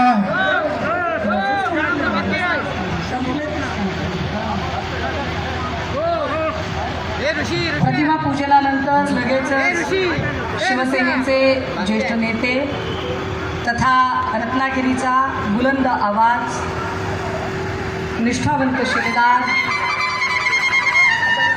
सन्माननीय भास्करदादा जाधव यांना मी आमंत्रित करणार आहे. मी फक्त 1 ते 1.5 मिनिटाचा वेळ घेते, कारण मी आधीच म्हटलं की मी फार आल्या आल्या अशा ओपनिंग बॅट्समनच्या थाटामध्ये इथे उपस्थित झाले. मला फक्त पक्षप्रमुखांना आणि उपस्थित सगळ्या नेत्यांना हे सांगितलं पाहिजे की इथे एक सभा झाली होती आणि त्या सभेच्या नंतर दापोलीच्या नगराध्यक्ष अवघ्या दुसऱ्याच दिवशी सदानंद कदमांवर एक कारवाई झाली होती. नसलेल्या रिसॉर्टबद्दल हिसाब तो देना पलिंगा fame HD video specialist Kirit Somaiya, ज्यांनी एवढी धडपड करूनही लोकसभेत ज्या बिचाऱ्याला तिकीट मिळालं नाही, अशा सोमय्यांनी फार मुक्ताफळं उधळली होती. त्याच सोमय्यांना कदाचित इथला अजून एक रिसॉर्ट दिसत नाहीये, जे रिसॉर्ट त्यांना सांगितलं पाहिजे माध्यमांच्या वतीने की मौजे मूळ तालुका दापोली येथील अरबी समुद्रात अतिक्रमण करून भराव टाकून हॉटेल व्यवसायासाठी शौचालयाचं पाणी सांडपाणी समुद्रामध्ये सोडून आणि CRZचे सगळे नियम धाब्यावर बसून रत्नागिरीचं सिल्वर सँड रिसॉर्टचा मालक समुद्राचं जवळजवळ 100 फूट अनाधिकृत भराव करून हॉटेल व्यवसाय सुरू केला आहे. HD specialist video specialist Kirit Somaiya यांना आपल्या सीड्या रिलीज करण्यातून जर वेळ मिळाला तर ते याही हॉटेलच्या अनाधिकृत बांधकामाकडे लक्ष देतील अशी अपेक्षा करूया. आणि सोबतच सन्मान्य पक्षप्रमुखांना आणि इथल्या उपस्थितांना हेही सांगावं लागेल की सर, ज्या पद्धतीने 5-6 दिवसांपूर्वी रामदास कदम फार जीव तोडून रडले, त्यांच्या रडण्याने प्रदूषण अधिक होईल असं भाजपला वाटलं, त्यामुळे त्यांच्या पोराला प्रदूषण महामंडळ मिळाले. कारण भाजपलाही कळलंय की रामदास कदमची जात ही रडणारी जात आहे, लढणारी जात नाही. मी जात हा शब्द हा स्वभाव या अर्थाने वापरते, हे नीट जरा समजून घेतलं पाहिजे. कारण रामदास कदमांसारख्या माणसांचा स्वभाव हा अत्यंत रडका स्वभाव आहे आणि अशा रडक्या स्वभावाच्या माणसाने जी काही मुक्त फळं उधळली त्यात एक वाक्य असंही म्हटलं की माझ्याकडे जेवढी गर्दी आहे त्या गर्दीच्या अमुक गर्दी जमवा, आम्ही निवडणुकीला उभा राहणार नाही. तर रामदास कदम, आता तुम्ही फॉर्म काढून घेणार आहात का ते एकदा लोकांना सांगा आणि निवडणुकीला आपण उभे राहणार नाही याची एकदा स्पष्टता द्या. मी अधिक वेळ न देता सन्माननीय नेते माजी सभापती माजी मंत्री भास्करदादा जाधव यांना निमंत्रित करते की कृपया आपण मंचाचा ताबा घ्यावा. आदरणीय भास्करदादा जाधव.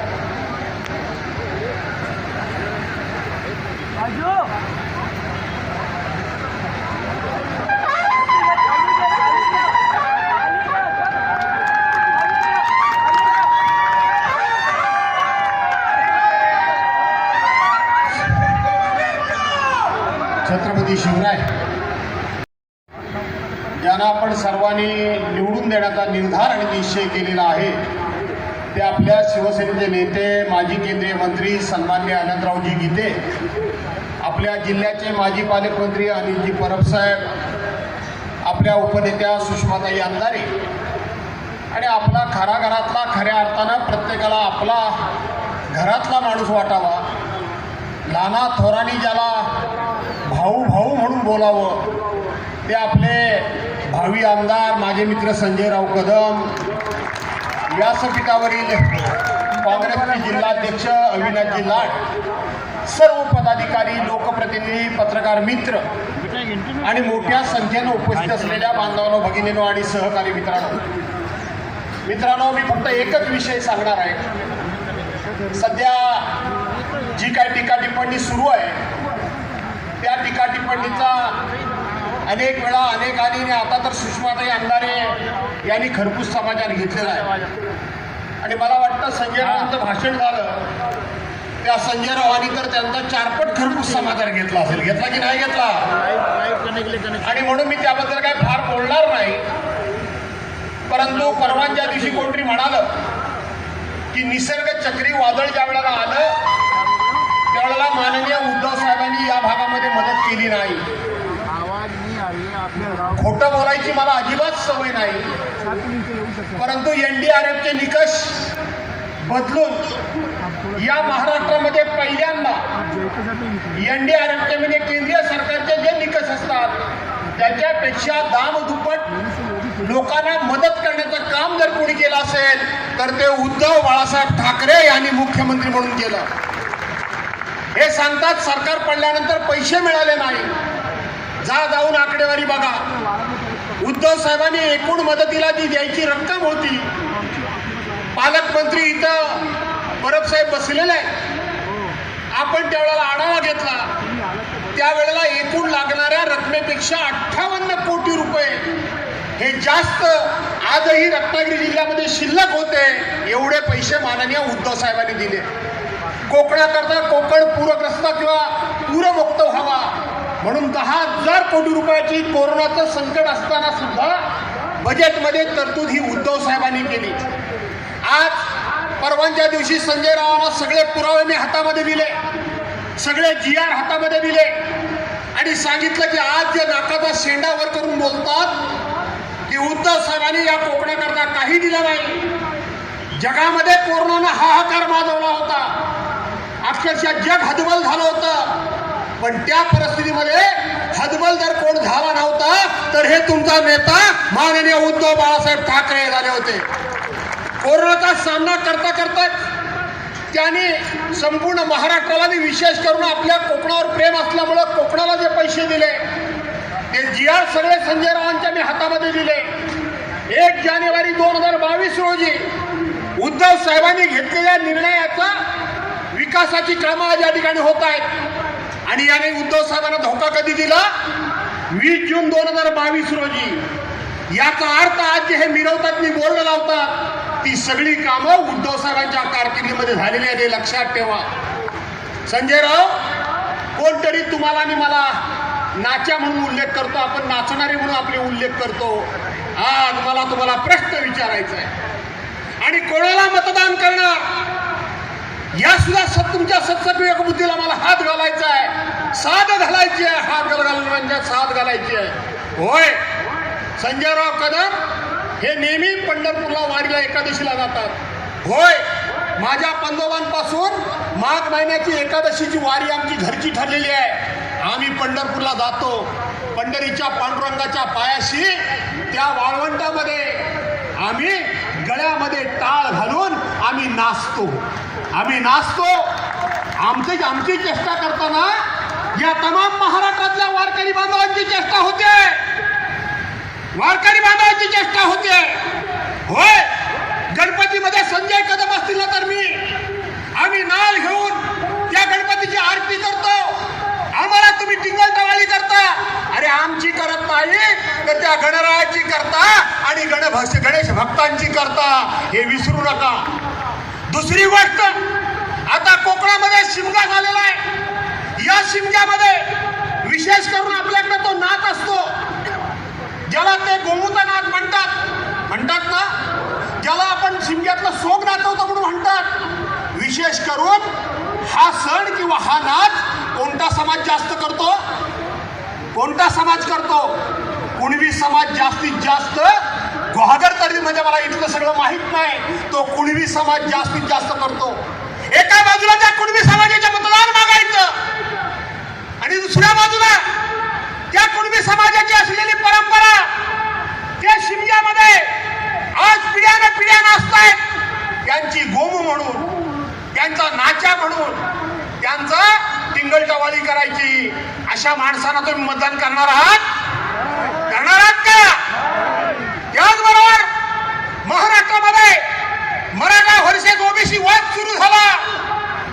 मराठ्यांना पहिल्यांदा शिव्या कोणी दिल्या ना? रामदास कदमांनी शिव्या. तो मराठा समाज यांना मतदान करणार आहे का? त्यानंतर यांनी काय सांगितलं? आम्ही कुणबी समाजाबरोबर सोयरीक करत नाही. कुठं चाललोय आपण? प्रत्येक समाजाचा अपमान करायचा. दुसऱ्या बाजूला मुस्लिम समाजाला वाटेल त्या शिव्या द्यायच्या. परवाच्या सभेमध्ये सुद्धा काय उद्गार काढले मुस्लिम समाजाबद्दल, आणि मग त्यांच्या घरामध्ये जायचं, त्यांचे हातामध्ये घ्यायचे. सॉरी मी चुकून बोललो. उद्धव साहेबांनी मला सांगितलं, काल परवापर्यंत उद्धव साहेबांचं नाव घेत होतास, परवांच्या दिवशी उद्धव साहेब तुझ्या बाजूला होता, तू दुसऱ्या पक्षात आहे. आणि म्हणून सगळ्या पक्षाचे लोक परवांच्या दिवशी सभागृहामध्ये या विषयावर वाद झाला. अशाच पद्धतीने एक आमदार मला बोलले, पेपरला थोडं वेगळं छापून आलं. त्यांनी सांगितलं की तू नाचवा नको त्या सभागृहामध्ये. अरे होय, आम्हाला अभिमान आहे वारकऱ्यांच्या दिंडीमध्ये नाचतो, आम्ही गणपतीमध्ये नाचतो, आम्ही शिमग्यामध्ये आमच्या ग्रामदैवताची पालखी खांद्यावर घेऊन नाचतो. मी तर माझ्या दसऱ्यामध्ये शारदा देवीच्या दरबारामध्ये धोतर पगडी आणि उघड्या अंगाने सर्वसामान्य माणसासारखा नाचतो. याचा मला अभिमान आहे. आणि म्हणून अशा पद्धतीनं प्रत्येक जाती धर्माच्या माणसाबद्दल टिंगलटवाळी हेटाळणी करणं, अशा माणसांना जवळ करण्याच्या ऐवजी इथं जिते साहेब आहे आणि दुसरा माझा जिगरबाज कसं मित्र संजय कदम यांच्या पाठीमागं उभं राहा हे आव्हान करतो, ही विनंती करतो. आणि आपल्या सर्वांना उद्धव साहेबांचं भाषण ऐकायचं असल्यामुळं फार वेळ घेत नाही, आपल्या सर्वांची रजा घेतो. जय हिंद, जय महाराष्ट्र. आपले माजी खासदार शिवसेना नेते आदरणीय गीते साहेब यांना विनंती करतो की त्यांनी आपलं मनोगत व्यक्त करावं.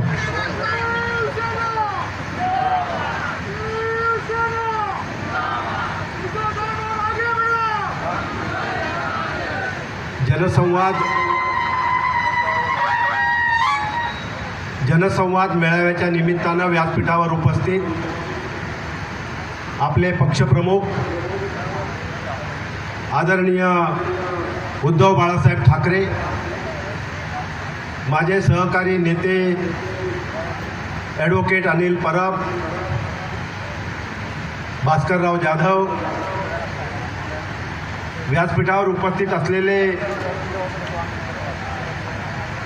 शिवसेनेचे सर्व सन्माननीय पदाधिकारी, शरद पवार साहेबांच्या राष्ट्रवादी काँग्रेसचे सर्व सन्माननीय पदाधिकारी, काँग्रेसचे सर्व सन्माननीय पदाधिकारी आणि या मेळाव्याला हजारोंच्या संख्येनं उपस्थित दापोली विधानसभा मतदारसंघातील बंधू आणि भगिनींनो, साहेब आज या मेळाव्याला रमजानचा महिना सुरू झाला आहे. 12 तारखेपासून रमजानचे रोजे सुरू झालेत. पण रोजे सुरू असताना सुद्धा मोठ्या संख्येनं मुस्लिम बांधव या मेळाव्याला आपल्याला ऐकण्याकरता इथं उपस्थित आहेत. त्यांचा आग्रह होता की दापोलीमध्ये गुहागरमध्ये जनसंवाद मेळावे व्हावेत. आता 3:15 झालेले आहेत आणि 4 वाजता उद्धव साहेबांना टेक ऑफ घ्यायचं आहे. कारण 5 वाजता मुंबई एअरपोर्ट बंद होणार आहे हेलिकॉप्टरच्या लँडिंगसाठी. आणि म्हणून कुठल्याही परिस्थितीत 4 वाजता टेक ऑफ घेणं आवश्यक आहे. सुषमाताई ते आल्या आणि मी त्यांना माईकवर बोलायला दिलं. त्यामुळे अरे मी आले, मला सेटल तरी होऊ द्या. पण वेळेची मर्यादा होती, कारण कुठल्याही परिस्थितीत 4 वाजता टेक ऑफ घ्यायचं आहे. कारण 5 नंतर हेलिकॉप्टर लँड होऊ शकणार नाही आहे आणि ही परवानगी नसल्यामुळे म्हणून आपण थोडी घाई करतो आहोत. साहेब, या इथं मुख्यमंत्र्यांची एक सभा झाली. मी कधीच मुख्यमंत्र्यांवर किंवा कोणावर टीका करत नाही, पण आज उल्लेख एवढ्यासाठी करतोय, पहिल्यांदा या प्रकारचा उल्लेख मी इथं करतोय. कारण त्या दिवशी योगायोगानं मी दापोलीमध्ये होतो आणि इथंच सभा होती आणि या सभेतूनच मी इथून गुहागरला गेलो. माझी गाडी इथूनच गुहागरला गेली. मी होतो त्यावेळेला दापोलीमध्ये. मला पत्रकारांनी हा प्रश्न विचारला आणि ज्या तऱ्हेनं या ठिकाणी वल्गना केल्या गेल्या, मोठमोठ्या वल्गना केल्या गेल्या की आता ही सभा होणार कशी, हे मंडप भरणार काय, इथं कार्यकर्ते येणार काय, लोक होणार काय, असे अनेक प्रश्न उभे केले गेले. मुख्यमंत्र्यांच्या सभेला 50% सरकारी कर्मचारी होते ना आणि 50% भाड्याने आणलेले होते की नाही साहेब? आजच्या सभेला एकही भाडखाऊ या ठिकाणी उपस्थित नाही आहे का? एक तरी भाडखाऊ आहे का? एखादा भाडखाऊ खबऱ्या घ्यायला आला असेल तर कोपऱ्यात कुठेतरी उभा असेल. आणि म्हणून सगळे निष्ठेचे मावळे या सभेला उपस्थित आहेत. हा सभामंडप खचाखच भरलाय, पूर्ण भरलाय, तुडुंब भरलाय. जी पत्रकारांसाठी व्यासपीठ उभं केलंय त्याच्या मागे सुद्धा खुर्च्या टाकल्या आहेत. उजव्या बाजूला मंडपाचा पडदा काढूनही खुर्च्या टाकल्या आहेत. इकडे असंख्य संख्येने उभे उभे आहेत, डाव्या बाजूला असंख्य संख्येने उभे आहेत, पलीकडे असं संख्येने उभे आहेत. साहेब आज तुम्हाला शब्द देतोय की या दापोली विधानसभा मतदारसंघ आता जरी रायगड लोकसभा मतदारसंघ असला आणि निवडणूक असली तरी साहेब तुम्हाला मी शब्द देतोय, या दापोली विधानसभा मतदारसंघातल्या जनतेच्या वतीनं, मतदारांच्या वतीनं, तमाम माता बंधू भगिनींच्या वतीनं शब्द देतोय की येणाऱ्या लोकसभेला आनंद गीते खासदार होईलच, पण विधानसभेला संजय कदम हा निश्चित आमदार झाल्याशिवाय राहणार नाही. आणखीन एक घोषणा या ठिकाणी मी करणार आहे, भाषण नाही करणार आहे, कारण ही सभा होण्यापूर्वी गुहागरला मेळावा झाला, विराट मेळावा झाला, असाच विराट मेळावा झाला गुहागरमध्ये. दुष्ट लागावी अशा प्रकारचा गुहागरचा मेळावा झाला. तो करूनच उद्धव साहेब या मेळाव्याला आलेले आहेत. आज या ठिकाणी मी ते जाहीर करतोय, जरी भास्कररावांनी जाहीर केलं असलं तरी सुद्धा मागच्या लोकसभेला माझे प्रतिस्पर्धी सुनील तटकरे होते, पण माझी लढत गुहागरमध्ये तटकरेंबरोबर नव्हती. माझी लढत गुहागरमध्ये भास्करराव जाधवांच्या बरोबर होती ना. ही लढत भास्करराव जाधव विरुद्ध आनंद गीते अशी होती आणि म्हणून मग ही दोन वाघांची टक्कर असल्यामुळे मी काठावर पुढे सरकलो. पण आता आम्ही दोघे एका व्यासपीठावर आहोत. तटकरे औषधालाही गुहागरमध्ये शिल्लक नाही आहेत का भास्करराव सांगा. आणि म्हणून आता इथं जाहीर करतोय त्यांच्या उपस्थितीत उद्धव साहेबांना शब्द देतोय की या लोकसभेला, या रायगड लोकसभा मतदारसंघात सर्वाधिक मतं ही गुहागर विधानसभा मतदारसंघामध्ये मिळतील आणि गीते खासदार होतील आणि भास्करराव पुन्हा निश्चितपणानं आमदार होतील. आणि एक तिसरी घोषणा करणार आहे या ठिकाणी, जी तुमच्या सर्वांच्या मनामध्ये आहे, जी तुमच्या सर्वांची इच्छा आहे, केवळ तुमचीच नव्हे तर अखंड महाराष्ट्रातल्या जनतेची इच्छा आहे. केव्हाही विधानसभेची निवडणूक घ्या, महाराष्ट्राचे मुख्यमंत्री उद्धव बाळासाहेब ठाकरेच होते की नाही. हात वर करून सांगा सगळ्यांनी जोरदार घोषणांच्या जोरात, जोरदार घोषणा, आवाज जोरदार. उद्धव साहेब ठाकरे आप आगे बढ़ो, उद्धव साहेब ठाकरे आप आगे बढ़ो, उद्धव साहेब ठाकरे आप आगे बढ़ो. जय हिंद, जय महाराष्ट्र. आपल्या समोर आपले विचार व्यक्त करतील. गणपती, गजाश्वपती, भूपती, प्रजापती, सुवर्णरत्न श्रीपती, अष्टप्रधान जागृत, अष्टप्रधान वेष्टित, न्यायालंकार मंडित, शस्त्रास्त्र शास्त्र पारंगत, राजनीती धुरंधर, प्रौढ प्रताप पुरंदर, क्षत्रिय कुला ममतास, सिंहासनाधीश्वर, गोब्राह्मण प्रतिपालक, हिंदवी साम्राज्य संस्थापक, महाराजाधिराज श्री छत्रपती शिवाजी महाराज की जय जय जय जय जय भवानी. अखंड हिंदुस्थानचे कैवारी, प्रबोधनकार सुपुत्र, देव देश धर्म, मराठी मनाचे मानबिंदू, हिंदू अस्मितेचे शिरोमणी, हिंदुस्थान हिंदू, हिंदू धर्म रक्षक, हिंदुस्थानचे एकमेव हिंदू हृदय सम्राट शिवसेना प्रमुख श्रीमान बाळासाहेब ठाकरे यांचा, तमाम शिवसैनिकांचे कुटुंब प्रमुख, आधारस्तंभ, शांत संयमी ज्यांचे नेतृत्व, अख्ख्या महाराष्ट्रात त्यांचा बोलबाला, विरोधक जेव्हा गद्दार, ज्यांना चारी मुंड्यात चीत केलं, शिवसेना पक्षप्रमुख सन्मान्य उद्धव साहेब बाळासाहेब ठाकरे यांचा आवाज पुढारचा. शिवसेना जिंदाबाद, जिंदाबाद.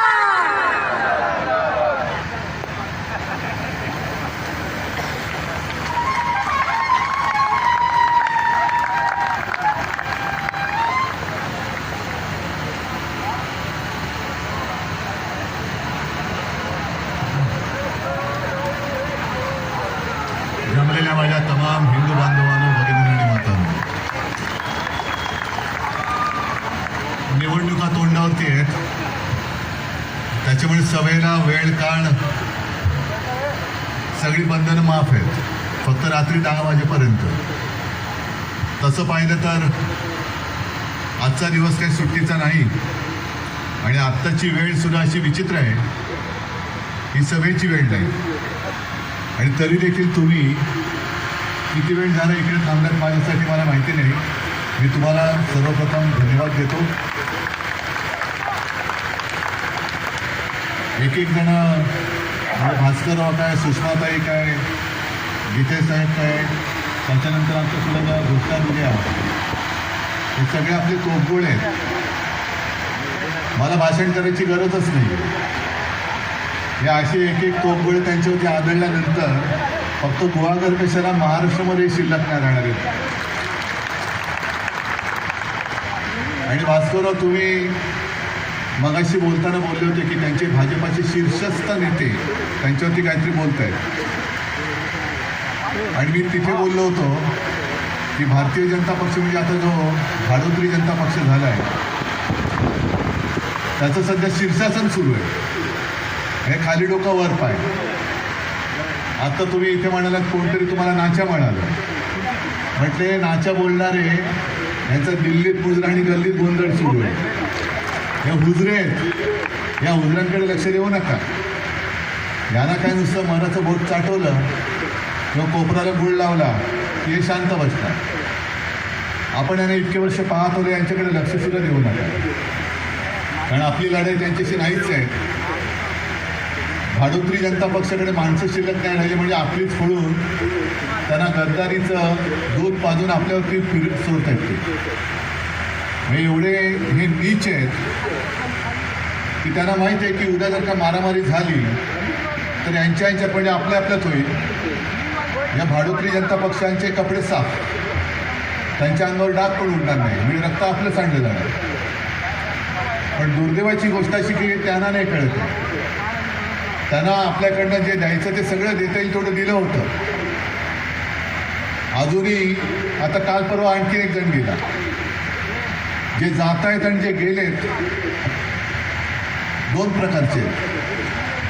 एक तर यांचं काहीही दिलं खायला तरी भूकच भागत नाही, भस्म्यारोग झालेला आहे.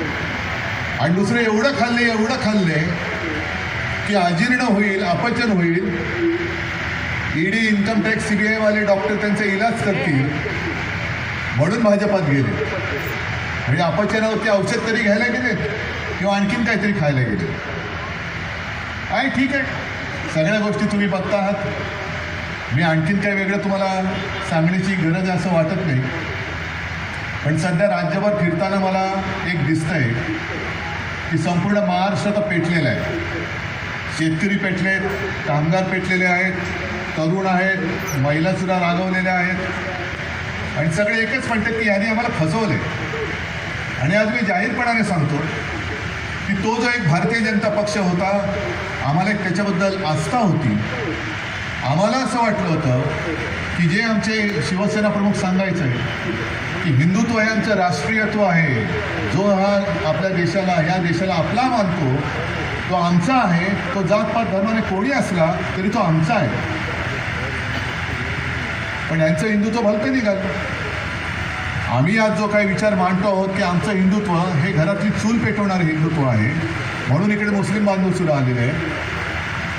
पण यांचं हिंदुत्व हे घर पेटवणारं हिंदुत्व. म्हणून मी जाहीरपणाने सांगतोय की हा जो भाडोत्री जनता पक्ष आहे तो माझ्या देशातल्या तमाम हिंदूंच्या भावनेशी खेळतोय, तमाम हिंदूंना मूर्ख बनवतोय, हिंदूंना नुसतं द्वेषाने पेटवतोय. ठीक आहे, राम मंदिर बांधलं गेलं. राम मंदिर भाजपाने नाही बांधलं, राम मंदिर मोदीजीने नाही बांधलं. संपूर्ण देशात जेव्हा हा विषय थंड बस्त्यामध्ये पडला होता तेव्हा मीच होतो एकटा. मी सांगत होतो प्रधानमंत्रीजींना, मोदीच होते तेव्हा, की तुम्ही विशेष कायदा करा आणि राम मंदिर बांधा.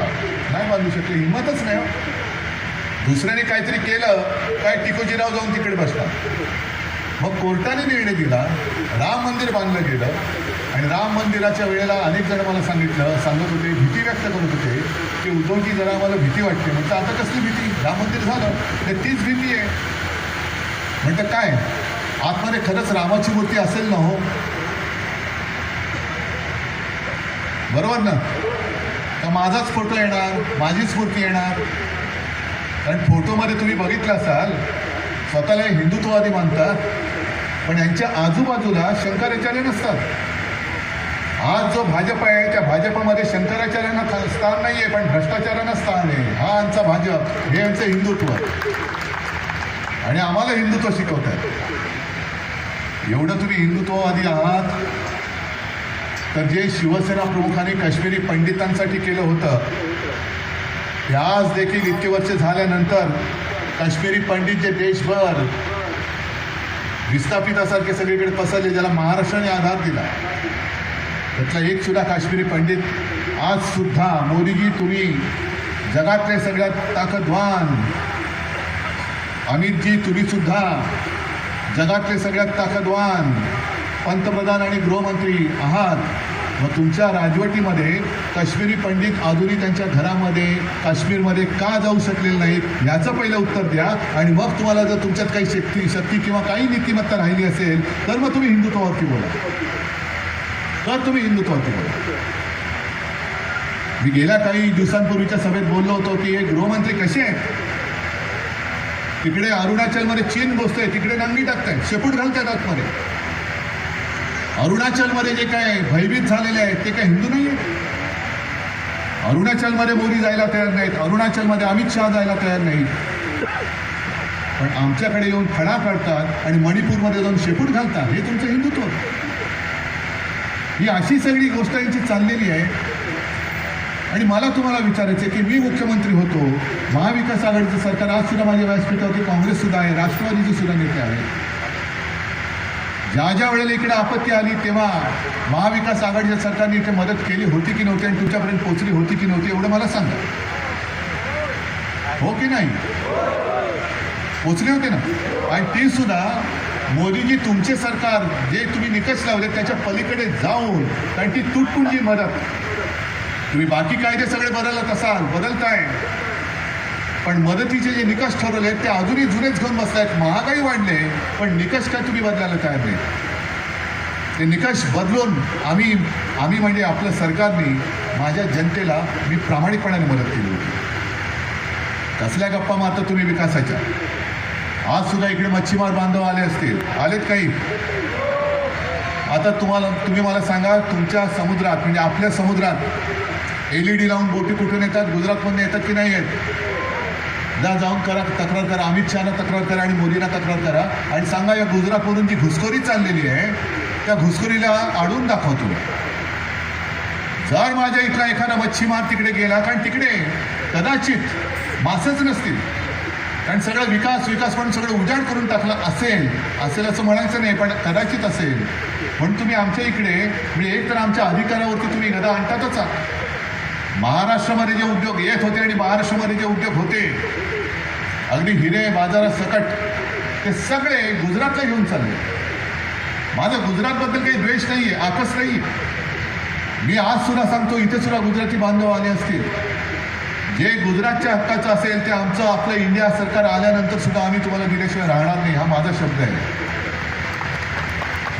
पण गुजरातचा विकास करताना तुम्ही महाराष्ट्रावर वाढणार असाल तर मात्र तुम्हाला याद राखा, छत्रपती शिवरायाचा महाराष्ट्र तुम्हाला या मातीमध्ये खतम करून टाकेल, गाडून टाकेल राजकारणामध्ये, पण महाराष्ट्राची लूट तुम्हाला आम्ही करू देणार नाही. आणि जे हुजरे आहेत, मोजरे, तुम्हाला भास्करराव तुम्हाला आणि संजय तुम्हाला वाटतील ते बोलणार आहे, त्यांना म्हणा अरे तुझ्यात जर का थोडी तरी काहीतरी शिल्लक राहिली असेल हिंमत, ती पहिली नव्हतीच, अजिबात नव्हती, पण थोडी तरी हिंमत राहिली असेल तर महाराष्ट्राच्या हिताच्या बाजूने कधीतरी एकदा जाब तर विचार, कधीतरी विचार ना. का लुटताय तुम्ही महाराष्ट्रामध्ये? संपूर्णपणे लूटमार चाललेली आहे. आणि आमच्यावरती घराणेशाहीचा आरोप केल्यानंतर मी त्यांना उत्तर दिलं होतं, मग जरा ते थांबले. अमित शहानी माझ्यावरती आरोप केला होता उद्धव ठाकरेला त्याच्या मुलाला मुख्यमंत्री करायचे. अरे ते माझ्या मुलाला मुख्यमंत्री करायचे की नाही ते मी आणि माझी जनता बघून गेली. अमित शहा तुम्ही आणि मोदी माझ्या मुलाला काही देऊ शकत नाही, पण मुख्यमंत्री जर का करायचं असेल तर तुमचा आशीर्वाद लागेल, कारण मुख्यमंत्री बनण्यासाठी तुमची मतं लागतील. अमित शहाना काय वाटते की सगळी पदं, मुख्यमंत्री पद म्हणजे क्रिकेट कंट्रोल बोर्डाचं जणू काय अध्यक्षपदच आहे, दिलं आपल्या पोराला. जयशाला देऊन टाकलं एका फोन करून, कारण करताय की नाही तर पाठवू ईडीला. कोण बोलणार, हिंमत आहे नाही करत. सगळ्यांनी सांगितलं भेज दो करून टाकला. अमित शहाने जयशाला करून टाकला अध्यक्ष. आणि आज मी तुम्हाला जे सांगायला लावले ते थोडंसं तुम्हाला वेगळं वाटेल, पण कळलं पाहिजे. 2014 साली आपण फसलो, 19ला पण फसलो. आपल्याला असं वाटलं होतं की एक चांगला देश, आपला चांगला भारत, जगामध्ये त्याची कीर्ती होईल. पण कीर्ती तर होतच नाही आहे. पण ह्यांच्या या सत्तापिपासू वृत्तीमुळे आपला देश आणि आपलं हिंदुत्व हे जगभर बदनाम होत आहे, जगभर बदनाम होत आहे. 2014ला सुद्धा यांचं एका पक्षाचं सरकार आलं होतं. म्हणजे एक गोष्ट लक्षात घ्या, मला संताप येतो आणि हसायला पण येतं. 2014ला हे मातोश्रीला आले होते. 2019ला सुद्धा अमित शहा मातोश्रीला आले होते. आज ते जे काय म्हणतायत की उद्धव ठाकरे म्हणजे घराणेशाही, एक व्यक्ती एक पक्ष एक घराणा पक्ष चालू शकत नाही. मग अमित शहा तुम्ही मातोश्रीमध्ये शिवसेना प्रमुखांच्या फोटोसमोर लोटांगण घालायला आला होता आणि माझ्याशी बोलायला आला होता, ते का आला होता? का मातोश्रीला लोटांगण घातलं होतं तुम्ही? माहिती नव्हतं तेव्हा की शिवसेना प्रमुखांनी स्थापन केलेला पक्ष आज त्यांचा पुत्र या जनतेच्या आशीर्वादाने त्या पक्षाचा प्रमुख आहे. घराणेशाही तेव्हाही होती, आजही आणि उद्याही असणार आहे. कारण मुळामध्ये मला माझ्या घराण्याचा, माझ्या आई वडिलांचा मला अभिमान आहे. तुम्हाला कदाचित नसेल तो तुमचा प्रश्न आहे. पण तुम्ही माझ्याकडे आला होता, त्याच्यानंतर तुम्ही घात केला. जो शब्द तुम्ही दिला होता 2.5 वर्षाचा, तो तुम्ही शब्द मोडला. मी छत्रपती शिवाजी महाराजांची शपथ घेतली, माननीय हिंदू हृदय सम्राट शिवसेना प्रमुखांची आणि महाची शपथ घेतली. गेल्या आठवड्यात तुळजाभवानीच्या समोर तुळजाभवानीची शपथ घेतली. तुम्ही आमच्या पाठीत वार केला. आमचं हिंदुत्व हे दुसऱ्या कोणाचा घात करणारं हिंदुत्व नाही आहे. पण जर कोणी आमच्या पाठीत वार केला तर त्याचा कोथळा कसा काढायचा आणि कोथळा काढायला पाहिजे हे शिकवणारं हिंदुत्व आम्हाला छत्रपती शिवाजी महाराजांनी सांगितलं. ही तुमची वृत्ती. तुम्ही जे काय तुमच्या तोंडात येईल ते वाटेल ते बोलताय. 2014ला तुमचं सरकार आलं, 2019ला आलं आणि आता सगळ्यांना सांगताय की आपण आता विकसनशील भारताकडे जाऊया. विकसनशील भारतासाठी अब की बार 400 पार. आपण फसू त्याला. आपण काय म्हणतो, तुम्हाला तुमच्या आपल्या देशाचा विकास हवाय की नको? पाहिजे, मलाही पाहिजे. मग जर देशाचा विकास करण्यासाठी जागांच्या 400पेक्षा अधिक जागा मागत असतील तर चुकतंय काय? त्यांचं चुकत नाही आहे, त्यांचा डावपेच आहे. गेल्या लोकसभेच्या अधिवेशनामध्ये, संसदेच्या अधिवेशनात तुम्ही पाहिलं असाल, फटाक्याची माळ लागावी तसे एक एक एक करत जवळपास 100-150 खासदार विरोधी पक्षाचे त्यांनी निलंबित करून टाकले होते. म्हणजे समोरचा विरोधी पक्ष पूर्ण रिकामा केला आणि त्याच्यानंतर त्यांनी काही भयानक कायदे हे संसदेमध्ये मंजूर करून घेतले. जर कोणी ऑब्जेक्शन घेतलं, कोर्टामध्ये गेलं तर ते सांगतील आम्ही काय करणार, संसदेमध्ये मंजूर झालेलं आहे. पण संसदेमध्ये विरोधी पक्ष होता कुठे? विरोधी पक्षच नव्हता तेव्हा. आता सुद्धा त्यांचा जो खेळ चाललेला आहे तो नुसता अबकी बार 400 पारसाठी नाही आहे.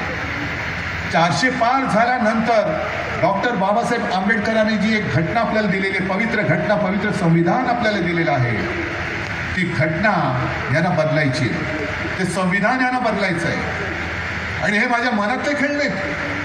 भाजपचेच एक माजी मंत्री आहेत, मला वाटतं त्यांचं नाव अनंतकुमार असेल, त्यांनी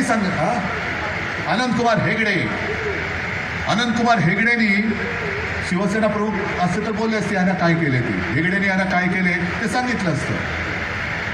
पण हेगडेनी त्यांच्या मनातले सांगितलंय की राज्यघटना बदलण्यासाठी आम्हाला 400 पार करायचं आहे. आणि मग एकदा जर का राज्यघटना बदलली तर मग वन नेशन वन इलेक्शन, म्हणजे आता महापालिकाचं निवडणुका होतच नाही आहेत. काश्मीरमध्ये 4-5 वर्ष झाली विधानसभा होत नाही आहे. ही लोकसभा त्यांच्या घशात गेली तर महाराष्ट्राची निवडणूक होईल की नाही सांगता येत नाही. ही एकच निवडणूक झाली का हे मोदीजी तिकडे अध्यक्ष म्हणून बसतील, अध्यक्ष पद्धत सुरू करतील. आणि मग न्यायमूर्तीसुद्धा जसं रशियामध्ये पुतीन नेमतात तसे हे न्यायमूर्तीसुद्धा नेमायला लागतील. ज्याप्रमाणे निवडणूक आयुक्त ते नेमत आहेत. जसं एक बंगालचे न्यायमूर्ती गंगोपाध्याय यांनी राजीनामा दिला तर दिला. आजपर्यंत पद्धत अशी होती, ती सुद्धा चूक होती की न्यायमूर्ती त्यांची कारकीर्द संपल्यानंतर पक्षात जायचे आणि राज्यसभेचे खासदार किंवा कुठेतरी राज्यपाल व्हायचे. पण गंगोपाध्यायने आणखीन एक पाऊल पुढे टाकलं. त्याने न्यायमूर्ती पदाचा राजीनामा दिला, थेट भाजपात गेले, तृणमूलवरती दुगाण्या झाडल्या आणि तेवढ्यावर ते थांबले नाही. त्यांनी स्पष्ट सांगितलं की गेले काही दिवस भाजपा माझ्या संपर्कात होता, मीही भाजपाच्या संपर्कात होतो. मग सांगा तुम्ही, ही संपूर्ण न्याय प्रक्रिया जर काही नासवली असेल, उघड ते न्यायमूर्ती सांगते की भाजपा माझ्या संपर्कात होता. अहो, आम्ही करू शकतो का? आमची चालली आहे सर्वोच्च न्यायालयामध्ये केस, आम्ही करू शकतो संपर्क? आमच्यासाठी दार उघडतील कोणी? पण प्रत्येकाची मर्यादा जशी आम्ही सांभाळतो, आम्हाला सुद्धा सर्वोच्च न्यायालयाकडनं उशीर होतोय, पण तरी आम्ही विश्वास ठेवून आहोत. आज नाही तर उद्या, उद्या नाही तर परवा अपात्रतेच्या केसचा निकाल लागेल आणि न्याय आम्हाला मिळेल, ही आम्ही फक्त आशा आणि प्रार्थना करतोय. मग कशावरून गंगोपाध्याय यांनी गेल्या काही वर्षात तृणमूलच्या विरोधात दिलेले निकाल हे भाजपा प्रणित नसतील असं आपण मानू शकतो? अशी ही जी काळी मांजरं जी भाजप प्रणित आहेत त्यांना मी काळी मांजरं म्हणतोय. जर तुम्ही तिकडे न्याय प्रक्रियेत ठेवणार असाल आणि उद्या 400 पार झाल्यानंतर उघड तुम्ही जर का त्यांची नेमणुका करणार असाल, तर मग पाकिस्तान आणि हिंदुस्थानमध्ये फरक काय राहिला? फरक कोणता राहिला? किमान पाकिस्तानच्या निवडणूक आयुक्ताने एक तरी कबूल केलं, कारण इम्रान खान तुरुंगात टाकला तरी त्यांच्या जागा जास्त निवडून आल्या, आणखीन जागा निवडून येत होत्या. पण मतमोजणी सुरू असताना मध्येच ब्रेक लावला, काहीतरी गडबड केली आणि बाकीचे सगळे जिंकायला लागले. आणि त्या निवडणूक आयुक्तांनी सांगितलं की माझा गुन्हा झालेला आहे, वाटलं तर मला फाशी द्या, पण हा गुन्हा माझ्याकडनं घडला आहे. त्या पाकिस्तानच्या निवडणूक आयुक्ताकडे एवढी तरी नीतिमत्ता होती. आमच्याकडे जे निवडणूक आयुक्त बसले त्यांना ना लाज लज्जा शरम ना जनाची ना मनाची, त्यांनी सरळ करून सांगून टाकलं की शिवसेना ही विंध्याची. आणि ह्यानीच जो एक नेमला होता लवाद, जो आता मुंबईतून भाजपच्या तिकीट उमेदवारीवरती ते निवडणूक लढतोय, नार्वेकर. मग हेच नार्वेकर भारतीय जनता पक्षाच्या तिकिटावरती तिकडे बसले. अध्यक्ष निपक्षपाती असायला पाहिजे, लवाद हा निपक्ष असायला पाहिजे, पण हाच मुळामध्ये पक्षाचा कार्यकर्ता, हाच परत लोकसभेचा उमेदवार. आणि त्यांनी जो निकाल दिला की शिवसेना ही विंध्यांची, सुप्रीम कोर्टाने परवा एक त्यांना दिले कानफटामध्ये की तुम्ही जो काही निकाल दिलेला आहे शिवसेना कोणाची, हा विधिमंडळातल्या बहुमताच्या आधारावर दिलेला निकाल आम्ही दिलेल्या निर्णयाच्या बाहेरचा वाटतो की नाही हे तुम्ही मला सांगा. मला सर्वोच्च न्यायालयाला हीच विनंती करायची की आता या कोणी कोणाला सांगायचं, कारण हे सांगण्याच्या आणि ऐकण्याच्या पलीकडे गेलेले आहे. तुम्ही किती त्यांच्या कानफटात मारल्या तरी ते अक्कल नाही आहे, त्यांना सुचत नाही आहे काही, ते तर बोलू शकत नाही, कारण ते दिल्लीचे गुलाम झाले. आता तुम्ही सांगा, ह्यानी सांगा, मी सांगतो, तुम्ही सांगतो, असं न करता जोपर्यंत या देशामध्ये लोकशाही जिवंत आहे, शेवटच्या घटका मोजते, तोपर्यंत सर्वोच्च न्यायालयाच्या न्यायमूर्तींना मी विनंती करतोय त्या लोकशाहीला वाचवा. ती मेली मग औषध आलं तर काही उपयोग नाही. मग आपल्याला श्रद्धांजली तरी वाहता येईल की नाही, कारण हुकुमशाह आपल्या डोक्यावरती बसला असेल. ही जी मी लढाई लढतोय, आता आनंद गीते साहेब म्हणाले उद्धव ठाकरेंना मुख्यमंत्री करा. नाही, माझं असं काही स्वप्न नव्हतं आणि आज सुद्धा नाहीये. मी तळमळीने तुम्हाला का सांगतोय, जसं कोरोनाच्या वेळेला मी तुम्हाला सांगत होतो, तळमळीने सांगत होतो आणि तुम्ही माझं ऐकत होता, त्याच तळमळीने सांगतो की बाबा रे आता चुकू नका, समोर हुकुमशाही दिसते जी कोरोनापेक्षा घातक आहे. जर या वेळेला तुम्ही चुकलात आणि पुन्हा मोदी तिकडे बसले तर उद्धव ठाकरेचा हा लढा नाही आहे. तुम्ही विचार करायचा आहे तुमचं आणि तुमच्या भावी पिढ्यांचं आयुष्य कसं असेल. आज जे काय देशाला स्वातंत्र्य मिळालंय, आपण स्वातंत्र्य उपभोगू शकतो, आपण बोलू शकतो. जर एखादं मत पटलं नाही तर आपण मत मांडू शकतो.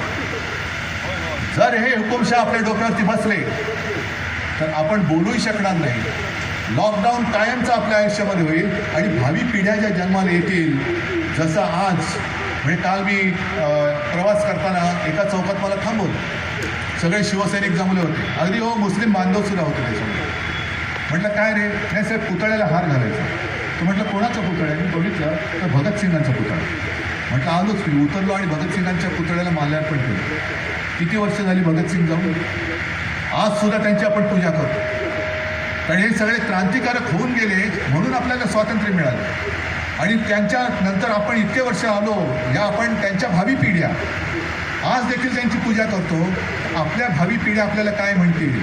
देशप्रेमी म्हणतील का नाही नाही नाही, त्यावेळेला माझ्या पूर्वजांनी या हुकुमशाचं भूत हे माझ्या डोक्यात बसवलं म्हणून माझं आयुष्य नाचलं. जर त्यांनी त्यावेळेला ह्या हुकुमशाला वेळेत गाडला असता तर आज मी सुद्धा स्वतंत्र असतो. हा विचार तुम्ही करायचा. बाकीच्या गोष्टी ठीक आहे, बाकी मोदींच्या थापा म्हणजे अमित शहा जे बोलले होते की महाविकास आघाडी म्हणजे पंक्चर झालेली रिक्षा आहे. ठीक आहे, माझी रिक्षा पंक्चर झाली का काय झालंय तो भाग वेगळा आहे. पण अमित शहाजी तुमचं जे ट्रिपल चौबल इंजिनचं सरकार चाललेलं आहे, त्या सरकारला सगळी भ्रष्टाचाराची चाकं लागलेली आहे. एक तर 70,000 कोटीचं चाक आहे, दुसरं आदर्शचं चाक आहे, तिसरं आमच्या दाढीवाल्या मिंद्याचं चाक आहे. सगळे भ्रष्ट. दुसरं ते म्हणजे आमच्यावरती आरोप करत होते जेव्हा नवाब मलिक आपल्यामध्ये होते तेव्हा आरोप करायचे हा दाऊदचं असतं काय, दाऊदचं असतं काय. आता जाऊन बसलं त्यांच्या बाजूला. प्रफुल्ल पटेल, नरेंद्र मोदी बोलले होते माझ्यासमोर, मी ज्या व्यासपीठावरती होतो, आमची एक सभा झाली होती 2019ला मुंबईमध्ये. तेव्हा त्यांनी सांगितलं होतं असं काहीतरी वाक्य होतं की कुछ लोग मिर्ची का व्यापार करते हैं तो कुछ लोग मिर्ची से व्यापार करते हैं. म्हणजे कोण? इक्बाल मिर्ची बरोबर प्रफुल्ल पटेलनी जो काही व्यवहार केला होता त्याचा त्यांनी उल्लेख केला होता. आणि एवढा उल्लेख करून नाही थांबले तर जो व्यवहार ज्या मालमत्तेत झाला होता ती मालमत्ता ईडीने जप्त केली आणि देशद्रोहाच्या जागेमध्ये आज ईडीने स्वतःचं कार्यालय थाटलेलं आहे. मग त्या प्रफुल्ल पटेल बरोबर जो देशद्रोहाशी संधान बांधणारा तो तुमच्या बाजूला चालतो, तो मोदींचा सत्कार करतो. 70,000 कोटीचा घोटाळा करणारा अजित पवार तुम्हाला चालतो, त्याच्याकडनं तुम्ही सत्कार घेता. आदर्श घोटाळ्यातले अशोक चव्हाण तुम्हाला चालतात, त्यांच्या हातात तुम्ही सत्कार घेता. आमचा गद्दार विंध्य चालतो, त्याची घराणेशाही चालते. बाजूची घराणेशाही कशी आहे ती त्याच्याबद्दल तर बोलण्याची गरजच नाही, ती तुम्हाला चालते. म्हणजे अशी सगळी भ्रष्ट आणि सडलेली घराणेशाही तुम्हाला चालते. पण ज्या शिवसेना प्रमुखांनी तुम्हाला तुमच्या संकट काळात वाचवलं त्या शिवसेना प्रमुखांची हिंदुत्ववादी घराणेशाही तुम्हाला का चालत नाही? आहे उत्तर. आम्ही तर तुमच्यासोबत होतो, 14लाही आम्ही हिंदू होतो, आजही आहोत.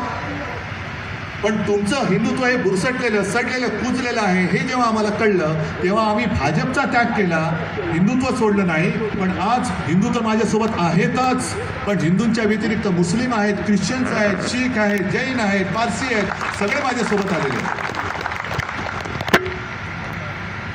कारण तुमची बुद्धिमत्ताच नाचकी आहे.